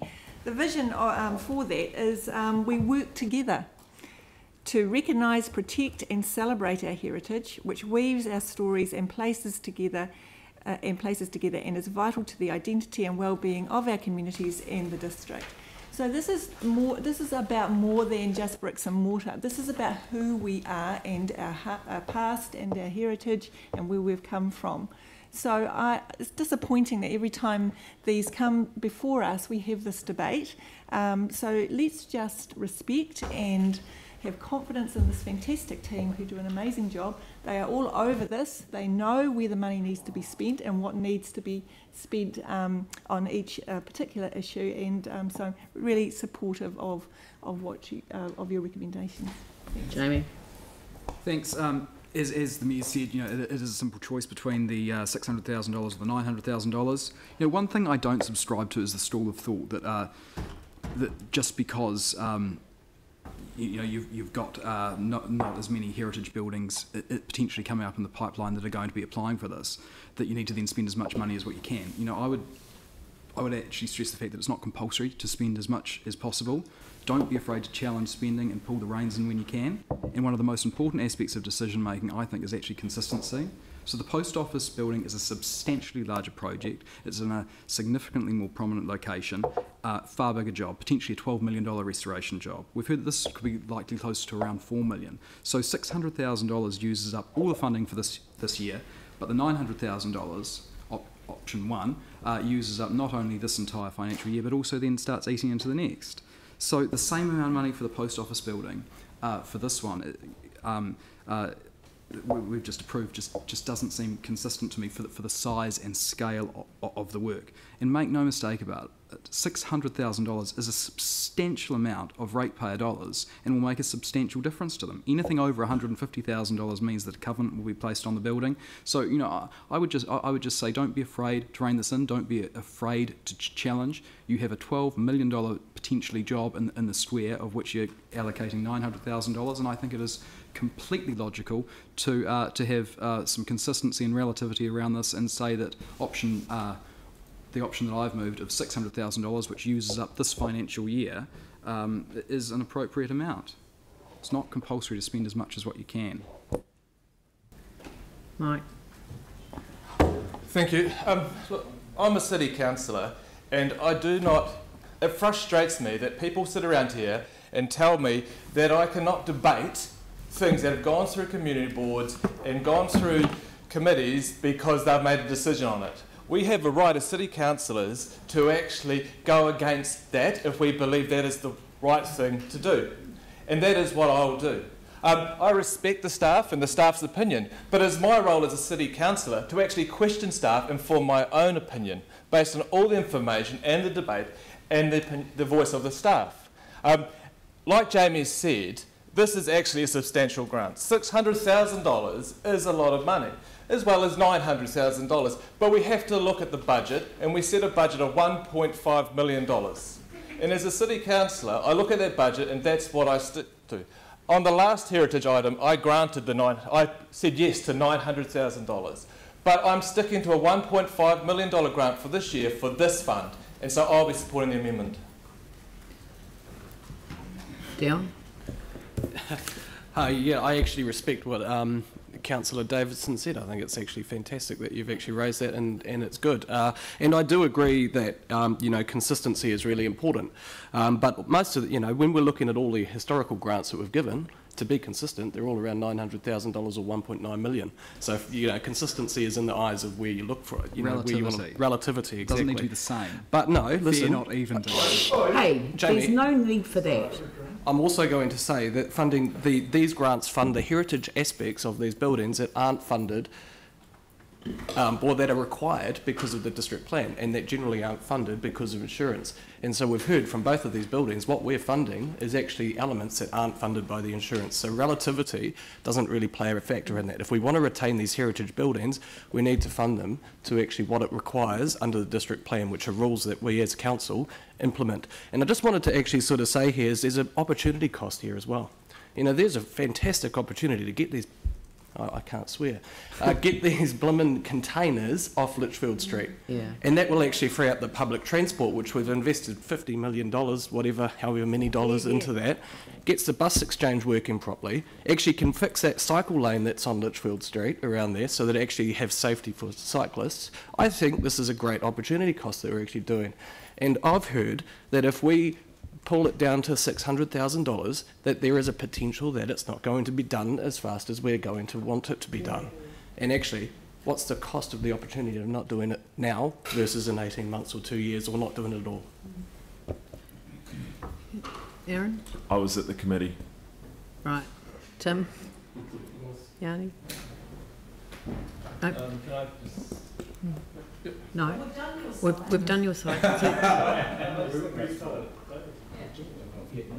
I'm happy if you want to. Okay. Yeah, the reason I say that is this is a debate, so often you respond to what people say as opposed to just go round. And some stuff came up that I thought was quite interesting. So, you know, I support the amendment because I think relativity should apply here, but you know, I'm not going to die in a ditch over it. But one thing I would also like to say is that when we're looking at giving out these heritage grants, we also need to take into account that opportunity cost in keeping some buildings that probably we shouldn't be supporting. A good example is Harley Chambers, which there was a fantastic proposal to take that down and put a $140 million development on it. Now, if we're thinking about the rates impact of that, I mean, I can't find $140 million building off the top of my head, but the Meridian one, which is a $50 million building, is paying $420,000 a year in rates. So we do need to consider these trade-offs, and it's not just simply giving out grants to every heritage building that applies, but also thinking about balancing up the impact for the city, because there's, you know, there's some that we do need to let go, and actually we'll get some funding for that, which might fund other heritage buildings. So just wanted to make that point. Good point. Tim? Thank you, and there's been some really good debate, and that's what we do. And I totally support Mike's suggestion with regards to being able to relitigate, and I think that's very important and should be respected. It should also be respected when those who are talking with a different opinion are talking, so they're not talked over or under or interrupted while they're talking. So I would appreciate that as well. We're in a city where I think a city where anything can happen, except let's not move our budgets around that have been set for year and year and year when opportunity comes. I think that's ridiculous. So I am totally in support of when opportunity comes, if it is not going to endanger and affect other buildings, then we should be looking at those opportunities. When we have a builder or a developer saying that they actually want to restore a heritage building or the facade of a heritage building to 80% over and above what they are required to, I think that should be recognised, not hindered and not put down or reduced. So I think that if they are willing to do this, it gives surety to the public coming into our city that in fact it is a safe city to visit, whether you are a tourist or not, and a hell of a lot safer than many other cities in this country. Yeah. So for the cost or less than a cost of traffic lights, and for a budget that should be fluid when opportunity knocks, I will be voting against the amendment and supporting the staff recommendation, which is extremely well thought through and balanced. Thank you. Thank you. So I'll put the amendment. All those in favour say aye. Aye. Those opposed say no. Oh. The amendment. So Just the amendment. on the voices, that's carried. Also, can we, Does somebody call a want to division? call? Would someone like to call a division? Yeah. We'll have a division. Thank you. On the amendment. On the amendment. Councillor Buck? No. Councillor East? No. Councillor Johansson? Yes. Councillor Thwaites? No. Councillor Templeton? Yes. Councillor Manji? Yes. Councillor Kieran? No. Councillor Galloway? No. Councillor Chen? No. Councillor Davidson? Yes. Councillor Cotter? No. Mayor? No. Councillor Turner? No. Councillor Skendrick? No. Councillor Goff? Yes.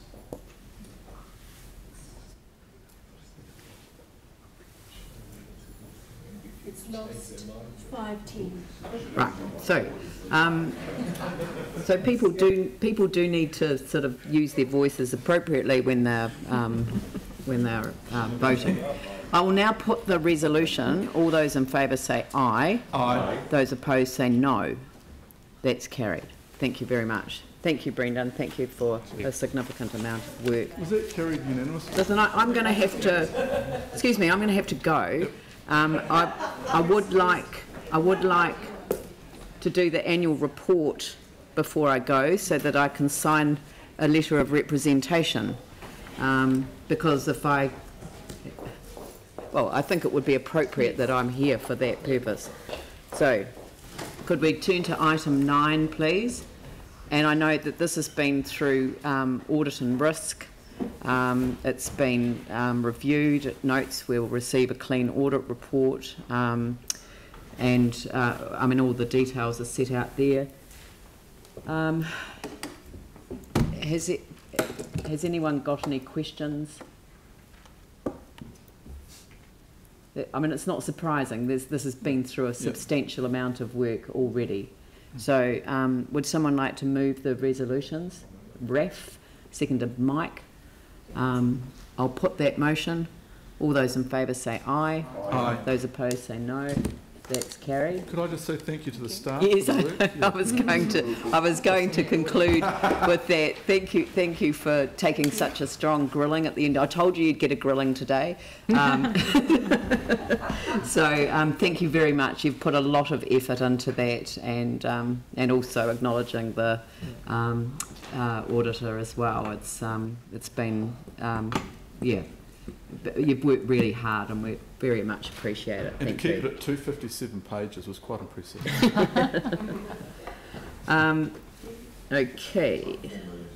Now, look, given that I'm not going to be able to stay, which is such a shame, but can we go to the draft council submission for the draft regional public transport plan? I won't move it, but I will make a couple of I'll make a couple of points, and then I'll go. So, such a shame.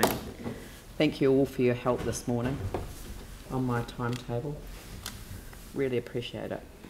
No, I'm just going to. We got anyone for that? Just on their way. Oh, right.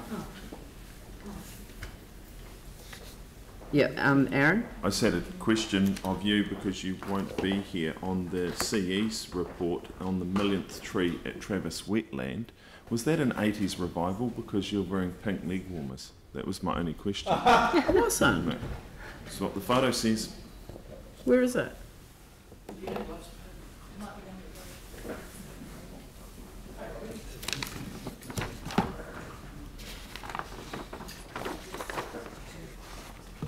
The gumboots. Oh, they're my gumboots. They're gumboots. I've got pink gumboots. Everyone knows that I've got a pink high-vis vest, a pink hard hat, and pink gumboots. Okay, we'll just have to check that. It's just a clarification. That's right. Yeah, no, they're definitely not leg warmers, but I used to have them in the 70s, you'll be pleased to know. And they were red. Is there something that you wish to add to the recommendations that we're waiting on, or? I thought you meant leg warmers. So, sorry, I thought we've got. Some additional. We were going to add another recommendation. Yes, it's here. Sorry. It's coming. I just wondered if we could get under 2 also get an update around the whole NZTA, because we had a really amazing presentation from them and nothing's kind of happened since. Sorry, what's this about? Around NZTA, they presented to us quite a while ago around an app that you could use in terms of accessing public transport. Yeah, mobility services. as a service, which they're trialling in Queenstown and Timaru, I think, and Auckland. Yeah. Yeah, which would be we're great not to- in the trial, but we should be. Yeah, I agree, but that's got nothing to do with this. Okay. So. What I'm worried about is we're spending all this money on infrastructure, and yet actually the technology is changing. And I know. It'd be good to kind of align it. Yeah, that's why I want to say something before I go. Okay, so the resolutions would read: approve the draft submission for the draft regional public transport plan, resolve that the mayor appear at the hearings in support of the council submission. I mean, I don't care if other councillors want to come as well, and if you want to add people to that list, I'm more than happy with that. It will probably be by Sky. I don't know, because it's here. So no, we'll appear in person. Resolve that the community board submissions provided be attached to the council submission, and that community boards appear at the hearings in support of their submissions. So that's the other element of it. Request that staff present to community boards to update them on this process and what now occurs, and request staff to prepare a prioritised program of public transport infrastructure. Yeah. Sarah. We just, with the community boards, maybe put it, if they wish, because we haven't checked that they do want to be present or present their submissions. Yes, we'll attach their submissions to ours, but because they're currently saying that they will appear, and it might just be that if they wish to do so, that's fine. And we were going to add, just briefly, as we discussed earlier, just briefly about the discounted rate being raised, age being raised to 25. So if we could just add something in that number 1, approved with minor amendments as discussed, or well, yeah, and well, if we're going to. Can that just be raised? Or do we leave that for the verbal? We'll just get them raised as points. Approve the draft submission for the draft regional public transport plan, and maybe it's something like or approve the draft submission as amended, and then highlight the issues that you want to have amended, and then create a group of councillors that can sign it off tomorrow. Because I mean, it's not just that, but it's the age issue, but it's also in there about how the public transport has to support the revitalisation of the central city. When you've got a brand new Hoyt cinema opening right over the road from the bus interchange, why can't the buses be free to bring people in, that they can buy a bus ticket online with their ticket to the theatre? What a great provision that would be. Every time we have an event in town, I mean, the process of calling for submissions, they had a free bus day. This is the one day of the year that we don't have any events on in town. I mean, you would have made it a day that, make it a free day on the weekend, make it free at night, bring people into the CBD. All events, major events in the centre of the city, they should be supported by free buses. If we say to people, you come right into the heart of the city, this is the nonsense of the current system, but I haven't got time to go and say anything about the nonsense of the current system because I've got to go. So I'll leave Andrew in the chair, and I'll be back as soon as I can. So we'll just continue to work through the opening and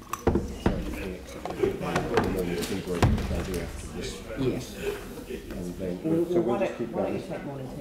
Yeah, why don't we? Okay, we'll stop for morning tea, and then Andrew will resume the chair at past.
have we got the people that we need for a quorum? 1, 2, 3, 4, 5, 6, 7, 8. We need one more, don't we? 1, 2, 3, 4, 5, 6, 7, 8, 9. So we're good to go. All right, so we're on item 14, which the Mayor opened before she left. So let's run a structure where we ask questions and get those answered first. And then we've got an amended resolution which I'll be calling for a couple of councillors to be part of the group of councillors that we're referring to in paragraph 1 of the resolution, who will need to be available either this afternoon or tomorrow morning. So maybe start having a think about that, and then any debate and we'll make a decision. So have we got some staff that we can be asking questions to? We did have. Thank you. All right, so let's just wait for... Are they far away, Dave? No, they'll be here in just a moment. Okay, great. So we'll wait for just that moment then for the staff to arrive, and then we'll move into questions. Who's got questions on this? Okay, so Vicky. Questions? Just Vicky? All right. All right, thank you very much indeed for joining us. So we'll take questions on this first, and I've got a question from Vicky to kick us off. Thank you. Just in the section that refers to environment and emissions, at the bottom we've got Council recommends that a mechanism is built into the procurement system for the next review of service contracts in 2021. As I understood it, this next 9-year contract goes out in 2020?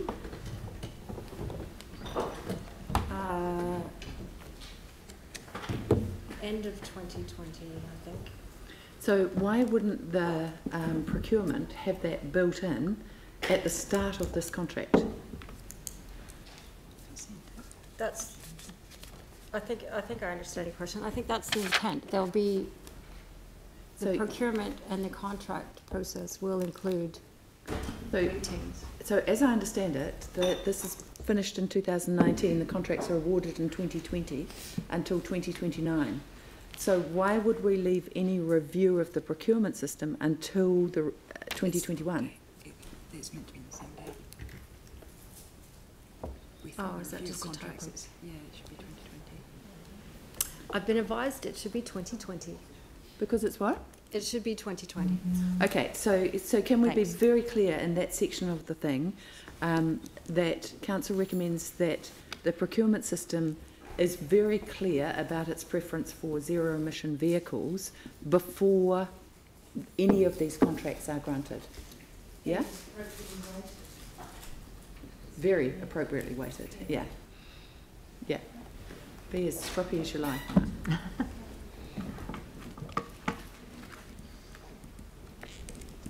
Yep, so that gets added into the submission. Vicky, that's everything from you? That's great, thank you. Are there any further questions? All right, so Yanni. So what, the idea of getting a prioritised program for public transport infrastructure, I mean, what's sitting behind that?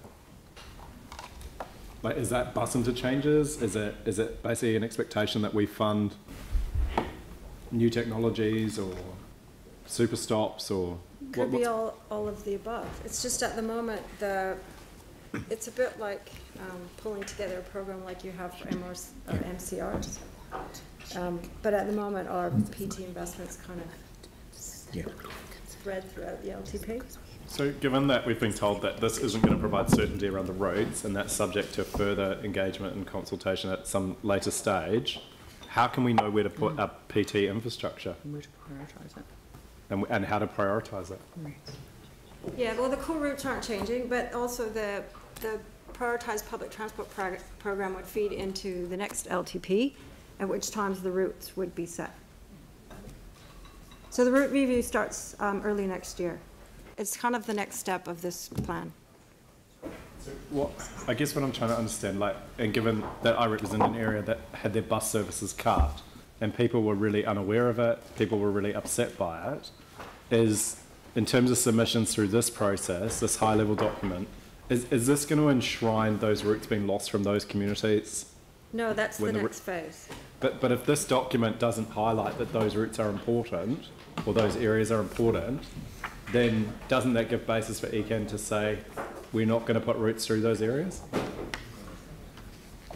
not sure I understand the question. Like if you take the Wolfston, Bromley, Linwood area, what you see is it's not listed as a core service. It's listed as, I think, a connector with a picture of a car with a circle around it.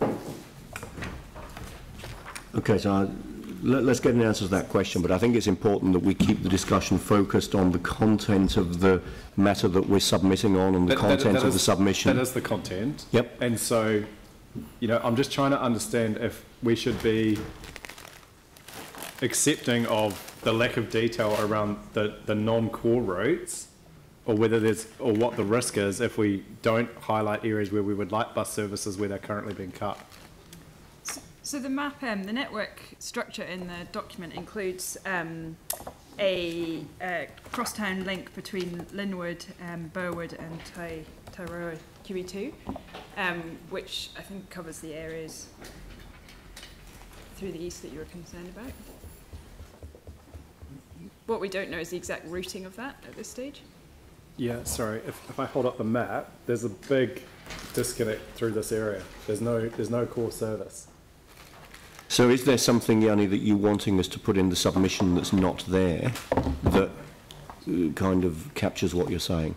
I'm just trying to understand, if we don't raise it in part of our submission today, because this is high level, whether when it comes to the individual routes, asking for routes to be provided in certain areas that don't have routes, whether that prohibits it, or whether there's still an opportunity to actually get additional routes put in based on, you know, community need or desire.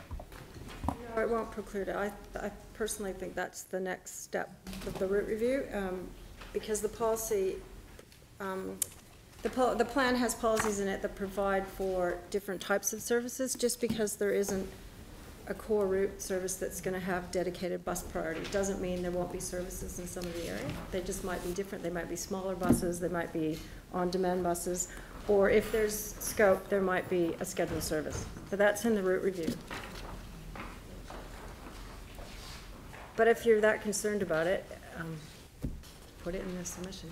And what I'm concerned about is we had 1,200 people who signed a petition to ECAN when the bus routes were cut. Most people in the area did not know that their bus routes were being cut. And I'm just not sure that our way of engaging is capturing those communities that rely on public transport to be part of this process. That, you know, the last time ECAN consulted on the bus routes, that appears to have been the case. They heard from the wealthiest part of the city and they extended the bus route while cutting it to the poorest part. So we have addressed that in the submission by requesting them to explore innovative ways to provide a range of public transport services to connect communities to the new core services. So ECAN recognises there's a gap there in the coverage areas, but it's going to be a priority to find a way to bring those into the core services. Yeah, and I think Yanni's raising two things. He's raising the level of service to the parts of the city where it's needed, but he's also raising engagement and awareness of changes that have happened. But what we're hearing in answers to the questions is that there is the opportunity to address those issues at the next stage, and there's nothing in the submission that we're putting forward or proposing to put forward today that precludes us from doing that. And it sounds as though we're getting advice that that's a more appropriate stage in the process to bring those matters up. Correct. Yeah. So there's a suggestion. Could we just strengthen that paragraph there, so noting that there are large areas in our communities who do not, under this model, will not have access or easy access to the core routes. Maybe just to strengthen it. Just lifts up the matter that Yanni's raising, which then means we've got something to refer back to when we do raise it more strongly in the next stage. But you can find some better wording. Yeah. Yanni, that Noted. satisfies your question? I think that would be good. Yep. But I'd still just question number 5 is how can we do that when we don't know what the routes are? This is the whole problem we've had around Tesco. And, you know, we've just had it with Main North Road, where the services are getting cut or reduced, and yet we're putting in a priority measure. Yeah. So presumably that's something that staff will work through as they do the work which we're requesting them to do in clause 5. And just on that priority area, it's not just the number of buses travelling on there, it's the frequency and the reliability that is what the bus priority is trying to achieve. So it's quite a complex issue. PT. All right, let's move on with questions to staff. Sarah. A couple of things to pick up there. The prioritised program of public transport infrastructure. So currently we've got a whole pile of stuff that's ad hoc through the LTP individual projects. It needs to come together and be prioritised in some way, but that will be based on the RPTP, won't it? Yeah, so this gets adopted, then you do the route review, and possibly at a parallel process, depending on... So is it easier for us just to satisfy Yanni just to add in a couple of words that say, you know, following the adoption of the RPTP or something like that? Noting that this will follow. Noting that this will follow the adoption of the RPTP. Can we add that in? We've got a joined up approach. I mean, our staff work closely with ECAN staff on all of this work anyway. It's not like they're completely separate. We spend millions of dollars on public transport infrastructure, then ECAN come along and cut or change the bus routes, and we've just spent a whole bunch of money. Absolutely, which is why we need to make sure that we work closely with them and that the RPTP and the work on the route selection is done. Yeah. We're not talking about putting this stuff in, we're just saying let's get a program of work together that looks at all of these things right, that and we've that got, should be done after the route prioritised selection is finalised. as it's going through the process. We want work ahead of time as well, but not approved. It'll feed into the LTP. That's when the changes will get made. So the other one is, since we're making sort of minor amendments as discussed, the move to make sure that the concessions go up to age 25. As was one of the questions in the document, and we just didn't comment on that. Okay. So that would be really good. So do you want to put in, so that's just something that we put into the submission? Into the submission. Which can be looked at as part of clause 1? Yep. Yep, fantastic. That's it for now. Okay, Vicky, back to you. Sorry, just on the environment part again, the plan makes no mention of carbon tax at all, and I think it should. We've seen the predictions, or the projections actually, not predictions, in the Productivity Commission report, and they are sizable and they will clearly relate to transport. So if they are emitting, there is an additional cost that is not included anywhere in the plan or in our submissions, and I think we should make that very clear. I have a graph of it if you want it. So if we can add that in. The submission already has a sentence in there saying it's likely to be a significant increase in the national carbon tax over the next decade to meet the government's stated objectives in net carbon neutrality, and it also refers to the Productivity Commission. Do you want us to add more to that point? Yeah, I'll just add it after. Yep. Okay. All right. So any more questions? Okay, so just before we do that, noting, Sarah, that you are happy to move it, we just need the names of at least 2 councillors who are available either later this afternoon or tomorrow morning, just to confirm the changes based on... So what we're saying is there's been some discussion here today. There are some changes resulting from that. They just need to be confirmed by at least a couple of councillors as an accurate reflection of that discussion. So there are a couple of people. Sarah, you're one of them. Is there somebody else who's happy to be involved? I think we need at least 2 realistically. So Vicky, are you happy to be the other one? You're available this afternoon or tomorrow morning to do that? We can probably, I mean, it might be that it could be done after the meeting this afternoon. All right. All right, so councillors Templeton and Buck. Yep. All right, great. So, Sarah, you're happy to move that with those changes. Do I have a seconder? Aaron? Is there any debate? Vicky, Yanni, Sarah? I just want to point out that while the reason I'm not loving this plan from ECAN is that while they talk about in their public proposal that the environment is its top priority and how they're going to go to a zero emissions system of public transport, that is in effect in their proposal completely smoke and mirrors, and there is a hell of a lot of smoke in those mirrors, in that what they haven't done is put any grunt whatsoever into their proposal such that there are rewards and or penalties associated with zero emissions. So we know that in order to get to our targets of net carbon neutrality the entire transport fleet, not just light vehicles, not just buses, but heavy vehicles as well, have to be zero emitting. So here is a public transport fleet which elected councils have a huge input into, and we have not stipulated that this will be time for a change to electric or hydrogen, I don't actually care which method, but to zero emission vehicles. So while they've put in a very nice graph in their document and released it to the public on the indicative change towards electric vehicles, they have put no teeth whatsoever into actually achieving that. So there is nothing that states the procurement policy will have a 20% weighting or 10% weighting or whatever for electric vehicles. There is nothing that states at the beginning of this contract you will get major preference for electric vehicles. We won't actually allow fossil fuel vehicles to be part of this. There is absolutely nothing in here that stops there being an entire fleet of buses for 9 years that are completely fossil fuelled. And that is ridiculous. We've just seen the latest IPCC report, which indicates, as you already know, that climate change is happening way, way faster than we think. We've seen the cost of repairing a kilometre of road on the West Coast at hundreds of millions. That's the cost of not doing anything. And yet we have our own beloved ECAN not actually stipulating, and the Regional Public Transport Committee, Joint Committee or whatever it is, not being bold enough in this plan to actually say, yes, it's time for electric vehicles. So we need to be, I think, actually even harder in terms of the words that we've got there to remind them that actually we have to be net carbon neutral. The City Council has to be there by 2030. The city as a whole by 2050. We have no chance in hell of getting there unless partners like ECAN actually play their part.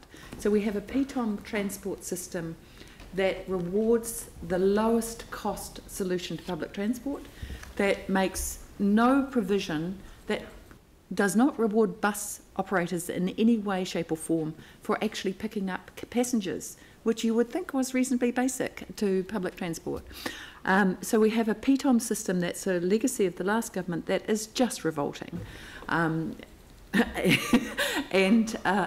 we have ECAN not taking the necessary action that it needs to on climate and environmental leadership. So we need to be very, very clear on this, that those environmental concerns and the emissions are a really major concern, and we probably also need to say that we will work with ECAN on getting rid of PTOM in a bit more direct way, I think. So I still don't think this submission goes nearly far enough. I think they need it quite directly between the eyes, actually, on this. Thank you. Yanni. Yeah, I would echo Councillor Buck's comments. I have to say that when the Canterbury Earthquake Recovery Act was being set up, the legislation going through, our Mayor says a lot of good things, but one of the things that she said as a local Member of Parliament, when she was on that select committee, she asked ECAN, and she said, the second question relates to transport. That there hasn't been an issue that's been addressed before, but the competitive tendering process that we had for public transport in Christchurch City, as administered by the Regional Council, is designed to achieve the best quality for the best price. Although looking at the latest buses, one finds that hard to cope with. And then, of course, the Chair interrupted and said, please come to the question, Leanne. And the point she made is a competitive market for these services, is it really the right way for us to develop a public transport system as we recover from a major earthquake that has damaged our roads so significantly? Wouldn't it be better to pull back from that process and allow for a public transport system that meets the needs of these damaged communities in a much more coherent fashion? It's totally spot on. We should have had a transport recovery plan put in place that enabled us to deal with the huge funding challenge of providing services post-earthquake. And the current model has just been a disaster. The hubs and spokes model was about as spectacularly a failure as is the Wellington model. Quite similar philosophies behind it. Huge amounts of money, of council money, going into public transport infrastructure in locations that some are questionable, some are sort of temporary, and some are not permanent. We've also seen the complete lost opportunity to put bus priority down straight after the earthquake and encourage people to get the buses. Partly the buses were in such poor condition that a number of them were being ordered off the road. So the current competitive tendering model for public transport in this city, and probably the rest of New Zealand, but particularly in Christchurch post-earthquake, has not worked, has been a disaster, a man-made disaster, and it is time that it gets changed. We should have a public transport system in our region that is done as a public good rather than a private competitive market. So I think really we need to be really focused on working with ECAN to change the delivery of public transport. It is not acceptable that communities get bus services cut in the poorest areas of the city while the wealthiest areas get extensions. I don't think it's fair that we have a public passenger transport plan that doesn't give certainty to those communities, but I think our submission is a start. I note the request in it for working around change of the model, and I think the sooner we get rid of the hubs and spokes and we deal with the zero emissions, as Councillor Buck has said, the better it will be. I also think at some stage we have to address the fare box recovery model. Actually having free buses in the city should be a no-brainer, or at least a lot cheaper than what they currently are. It's almost more expensive to take the bus than catch an Uber for some short journeys, and that just makes no sense at all. No wonder people are not taking the bus. Sarah. Thank you. Climate change is real, and it's getting more and more tangible by the day. Recent reports from the IPCC have been very clear. We can no longer afford to sit like the proverbial lobsters in a pot, waiting until it's too late to act. Public transport is a key part of our solution around the world, and in Christchurch especially, where 53% of our emissions come through transport. Yes, we'd like electrification sooner, but the biggest gains are through getting more people out of their cars and onto the buses. Making buses attractive means higher frequency and reliability, as well as keeping the prices low. It's already cheaper for me to catch the bus than to pay for only even the petrol to get here. And as fossil fuel prices rise and carbon pricing comes in around the world, doing our bit to have great routes and great service will make a more attractive proposition for people. Raising the discounted fare age from 18 to 25 will encourage students to keep busing like they did to high school, at a time where parking and congestion around the university and ARA are awful, and students are facing increased costs of living and education. And giving young people moving into the workforce a cheap and convenient way to travel there will keep them in good habits once they're more established. And we need to work together to do it. Not just ECAN, but Waimakariri, Selwyn and Christchurch City as well. Working collaboratively and doing our bit to improve the infrastructure that supports the current plan is essential. And I've got to say that knocking each other is not a collaborative way to go about the challenges that we face, because we are not putting in nearly enough money ourselves in to change our transport system, not nearly enough on PT infrastructure, and pushing out the delivery of the lowest carbon mode of cycleways. And every time we compromise and we don't hold true to the vision that we have signed up to for a sustainable 21st century city, we need to do our bit as well. Yes, ECAN need to do better, but so do we. It means a change in lifestyle, and it will cost us, though not nearly as much as not changing. But without change, we are condemning our children to a planet that they cannot repair. There is no more leaving it to the next generation to fix. It's our job. Dion.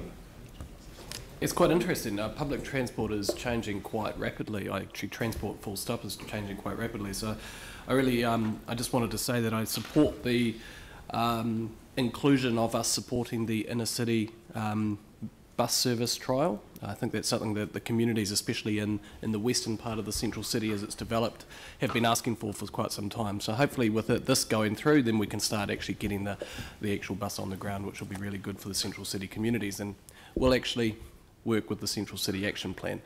I would like, I think actually what's been said here is actually really interesting. With climate change, how do we get people, moving around a city where they want to move around? I actually really think free buses for everybody would be great. The challenge is, how do we make it happen? Pauline. Thank you. Just quickly, I really want to thank staff for all the work that you've done on this. It hasn't just been an overnight sensation, it's been many, many months and probably years in the making. I also want to recognise the big movement, the big change we've had with setting up the joint PT committee, and I think that's working really well. with the other councils and Christchurch City Council and ECAN all together around a table, and the staff working very closely as well. That's a really important thing, and I think that helps to address some of the issues that Yanni was raising earlier. I think being on that joint committee with Mike Davidson, Leanne and myself, we really pushed for the zero emissions factor to be in this. There was a bit of resistance, but we've actually managed to get that in, and I think that our pushing so hard actually got that in there. And I think that we've got to recognise that the PT was actually financially failing, and that's a big basis for all these changes, that the pot was running dry.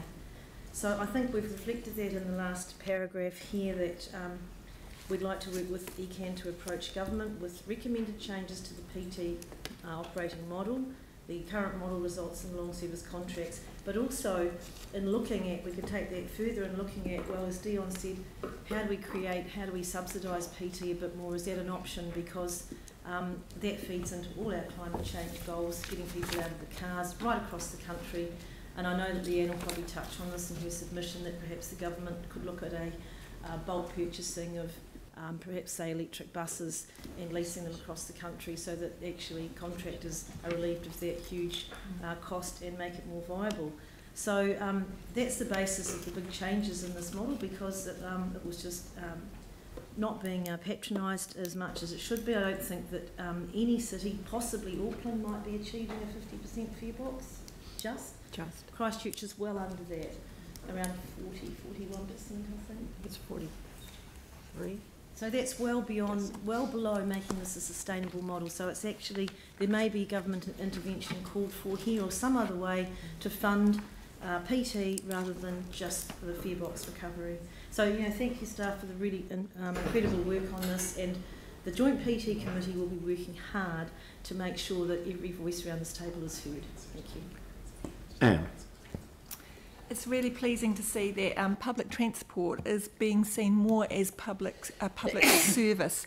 We have to have a transport system that is accessible to all, that the barriers are reduced, and so it needs to be reliable, it needs to be frequent, it needs to be affordable.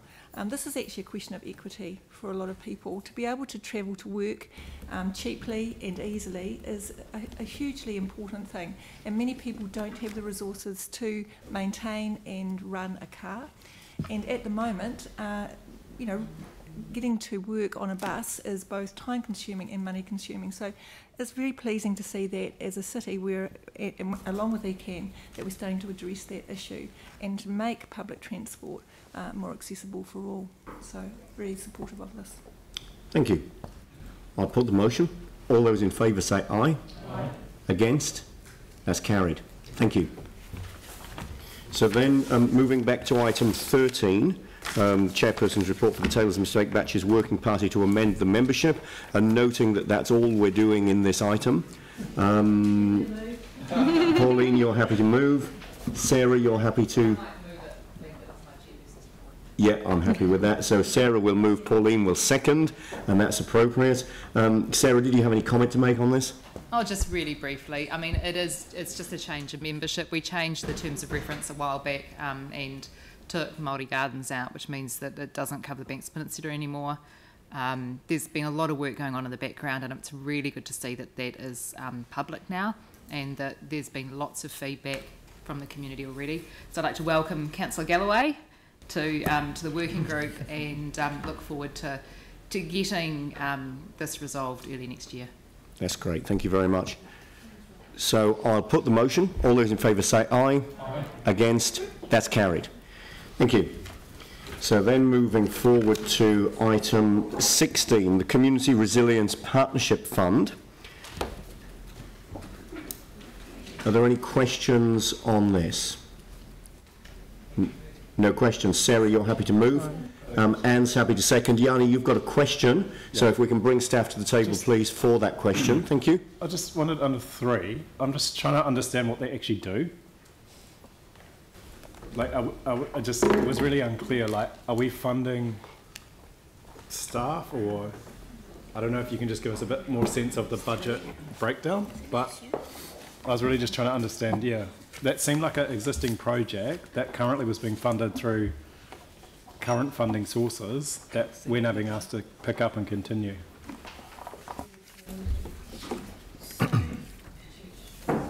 This is the Burwood Community Church Trust? Yeah. So this project, the recovery and resilience portion of this project had previously been supported in some way by the Coastal Burwood Community Board, and they've referred this to the Resilience Fund because they think it's a better fit for the outcomes of this fund. So is that, I mean, I can't see what they're actually doing. Is it a drop-in service where people come make appointments? No. People get referred to other agencies? No, this isn't for services to individuals. This is for the community development, community activation side of their project. So it's not the bit that's doing services for individuals who are having earthquake and insurance issues. They feed it into this project because this is looking after their the social and engagement needs. I was just, I guess, concerned in the background in the paragraph 2. It says one of the key projects is Powerhouse Youth Ministries. Mm-hmm. And, you know, if you go to the website with the Baptist Church and you look at their youth ministries, it's quite clear got a focus on salvation. And I just wanted to ensure that this service isn't just funding what the church would normally be doing anyway, because it's not clear from this application what they're doing. That's, yeah. They have said that this program, this resilience and recovery program, would only have a lifespan of another 2 years. So they see that as a discrete program. I guess I'm trying, do they go door to door? Do they hold workshops? Do they, like, what do they do?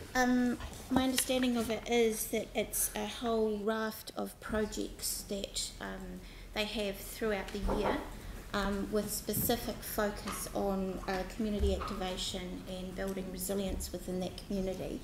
And they make a special effort to feed in the people that they're having from the individual service looking after the earthquake and insurance aspect of it to build up their leadership, build up their engagement with the community. So, and that's why it's a discrete project which they see is only lasting for another 2 years.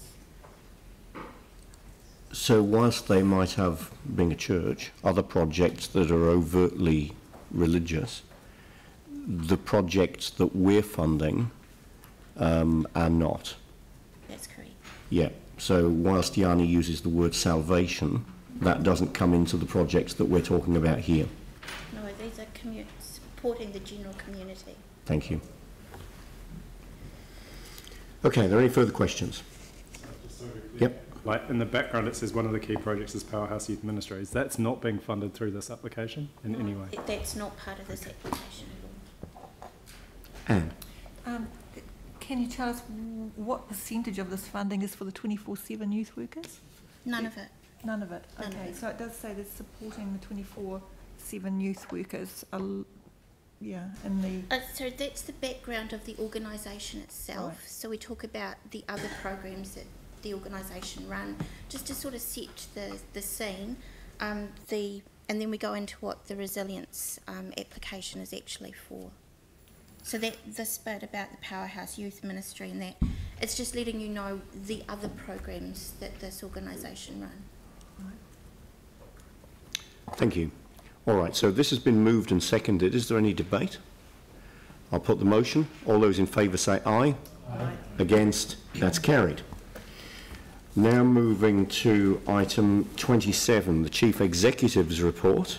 So Carleen, I'd invite you to make some introductory comments. Thank you. I just want to highlight a few things. We've heard already, of course, and everybody knows that Tauranga will be opening tomorrow. Very exciting event. Everybody's excited, staff, stakeholders, community. And what I would like to do is just acknowledge the staff that have been working on this to get to this point. Often they're forgotten once it's opened. But people such as John Rossiter, the project director, Sally Thompson, Matt Cummins and Michael Down are the people that have led actually the build and the partnership with Southbase in terms of getting the building built. And you'll see it's a magnificent facility. And then there's the people within the library, Carolyn Robertson, Erica Rankin, Chris Hay, Pat Street, who actually driving the, so what is going to be developed for the community, what it's going to look like, what it's going to feel like, and those partnerships with the community as well. And there are many others, but I think it's just really important to know that this has been a substantial piece of work. It's one of the significant anchor projects that Council has led, and I think led very successfully around that. So I want to thank them for that.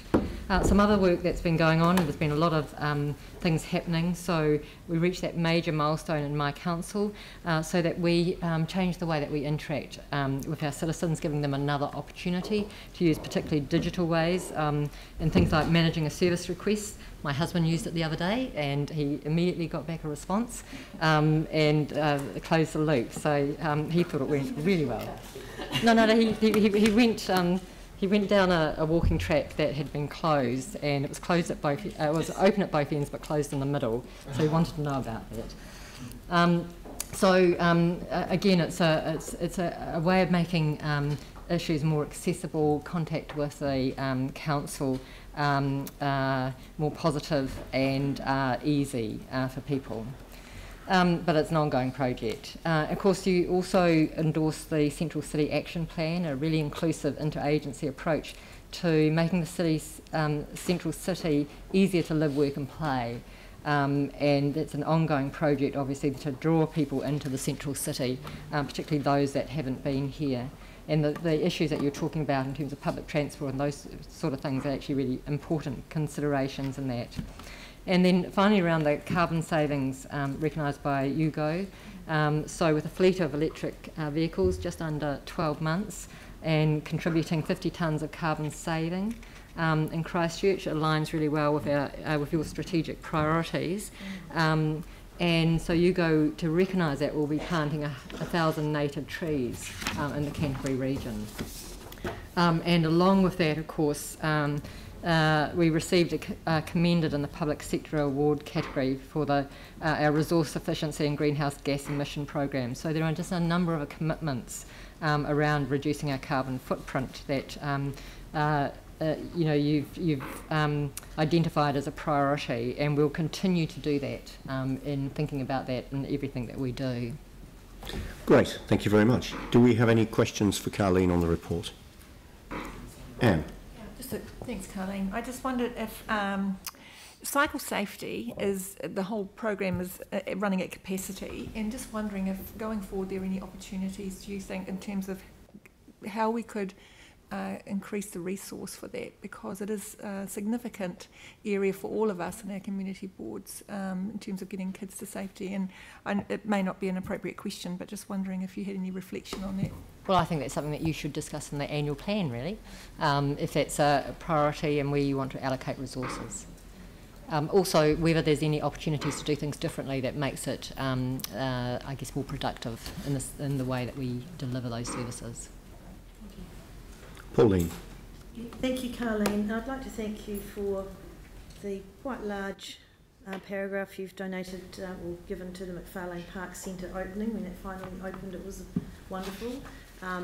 And also to the heads up to the Lions International for the support that they've given Christchurch post-earthquake. I think it's really important that we continue to recognise that. But my question is around the Travis Wetland Millions tree. And the fact that Trees for Canterbury is donating 45,000 plants and trees annually, and the fact that the City Council itself, we plant a lot of trees. Mm-hmm. Often we have to take trees out, say if we're putting in doing a street renewal or a cycleway, but we have a policy that we will plant at least that number that we've taken out, if not more. Are we actually keeping a really accurate record on how many trees that we are planting everywhere? Because that will feed into the whole government program on the 1 billion trees and possibly ETS. Yes, so we know how many trees we plant and how many we take out, so that's not the issue. It is about all these additional programs that we would need to make sure that we continue to monitor those as well. Yeah, so internally we do have a good record of how many we are planting. Well, we will do if we don't already. Fantastic, thank you. Vicky. Are we aware that there's actually funding for those trees available from the government? Give you the details later. Right, thank you. That's great news. Thank you. Yanni. Yeah, I just wondered if the Chief Executive just wanted to give us an update on what's happening in regards to the coastal hazard issue.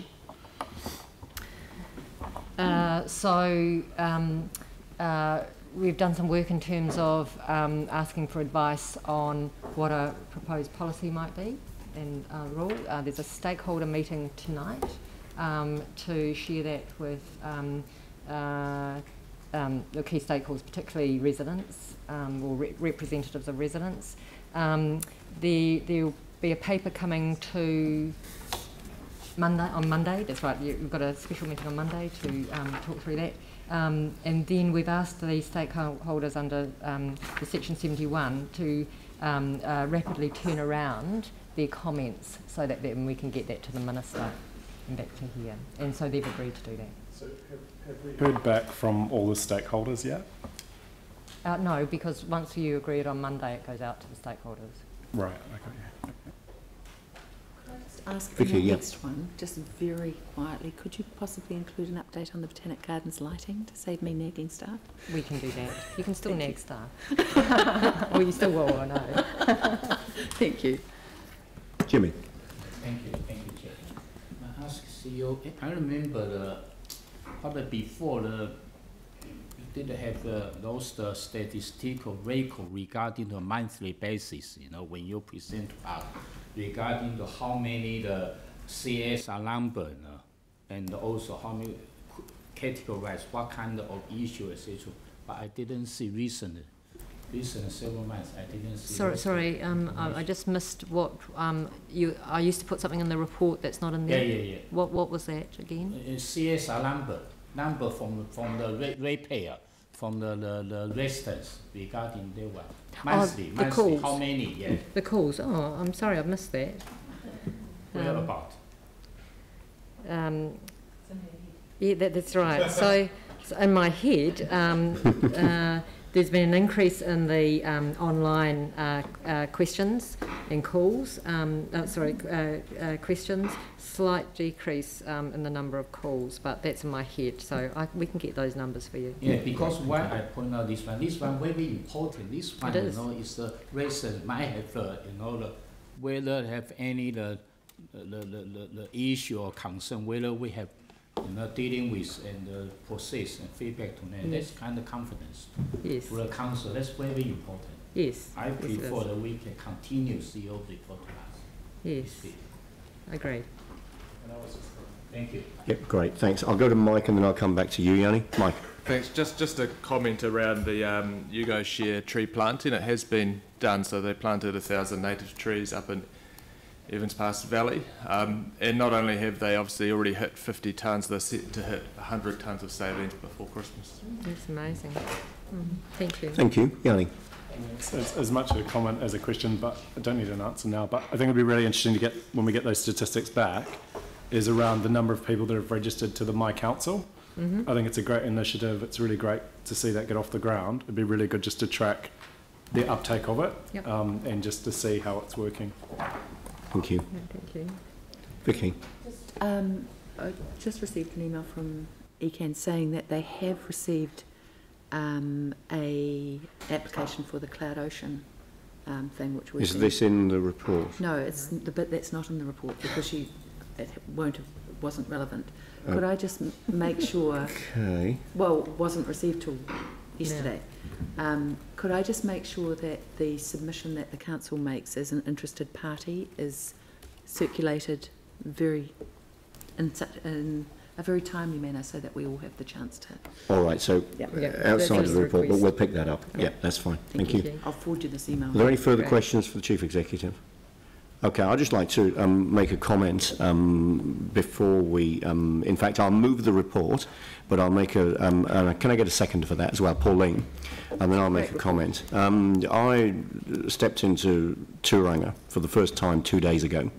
And we spend a lot of time looking at, you know, plans and projects and architects' drawings and, you know, mock-ups and photos of what this thing might look like when it's built and so on. I've been impressed with the outside of Tauranga as it's been built and just the way that that facade changes in the different lights and particularly the evening light, and it totally picks up exactly as it was intended to. The colour of the Port Hills in summer, that harakiki effect of the outside cladding and so on, it's really worked. But when I walked inside there for the first time, I was absolutely blown away. You know, that full atrium, the light, the effect of the light as you move around the building, the open space. This actually is an international example of what library means as we look into the future. And I'd just like, Carleen, to congratulate you and the libraries team and the project management, everybody that's been involved with this project, on delivery of what is actually Council's anchor project. This is the council-led anchor project, and I think we've done a fantastic job, and the public will have the opportunity tomorrow afternoon and over the weekend to go inside and have a look, and I absolutely recommend that people do that and do it soon, and I hope they'll be part of a big crowd of people doing so. I think people won't fail to be impressed by what's an absolutely amazing addition to our central city. And that they come by bus. Even better. Even better. Dion. I've got a couple of comments, and I'd just like to say, yeah, again, thank you, but also I'd like to say thank you to the councillors who were around the table before this council who actually made the decision on that, because I hear there was a bit of to-ing and fro-ing around the design, so you know, some good vision was put there. And just wanted to say a couple of things around the report that's here. The Central City Action Plan, really pleased that that's going forward, which is really cool. There's been quite a bit of to-ing and fro-ing, but from the residents who I've spoken to that are going to be involved, they're very excited to actually be part of around the table, you know, actually part of the decision-making process for their city that they're really involved in, and especially seeing as there's a lot of focus on the Central City, we need to make sure that they... Yes, so they're very excited. I mean, that's the Central City Action Plan for them. Yeah, my bad. I also wanted to say and congratulate and say thanks to Carleen for her leadership around the Water NZ membership. That decision, nothing more needs to be said about that, but thank you for taking the leadership around that as well. And another point that's in the report, and I didn't really there's no questions I wanted to ask about it, but it was around the inner city street solutions. So there's a lot of work that's been done, and it's a good update here around the central city. But I just wanted to sort of let people know that it's actually having an impact on some of the suburbs around the central city now. So there's been a lot of focus on the central city, but the suburbs around the central city is having some issues because that's where they're moving out rather than actually dealing with the issue head on. So I think we need to sort of think about how we address that as well. And the other thing is just in maybe in these reports, if we can have some financial indicators for how we're doing as well, might be good to get an update around those. Yes, so they go to finance and performance. Yes, I know, but it might be good to link that into this report somehow. We used to have them in this report, and I think there was a decision that actually they go to one place. I mean, you do have links to other things on there, so maybe just an update and linking it to the reports. Yeah, well, we'll review that. All right, that's great. So I'll put the motion. All those in favour say aye. Against? That's carried. Thank you very much. It's an excellent report. I've learned a lot. I work here. Well. So that's the end of the open agenda items. So I'll now move the resolution to exclude the public. Do I have a seconder for that? David East. All those in favour? Yanni. I just ask that you put 24 and 25 separate. Thank you. Or just Okay, have my vote recorded against those two going into PX. So the resolution to exclude the public in relation to items 24 and 25 on the public excluded agenda. All those in favour say aye. Aye. Against? Yanni, you're against those two? No, those two first, and then everything else. So noting Yanni's vote against 24 and 25. Mine was on 24. So who's voting against 24? Yanni, Dion, Vicky, Aaron. Okay. 25, just Yanni voting against. And resolution to exclude the public in relation to everything else. All those in favour say aye. Against? That's carried. Okay, so that puts us into public excluded. Great.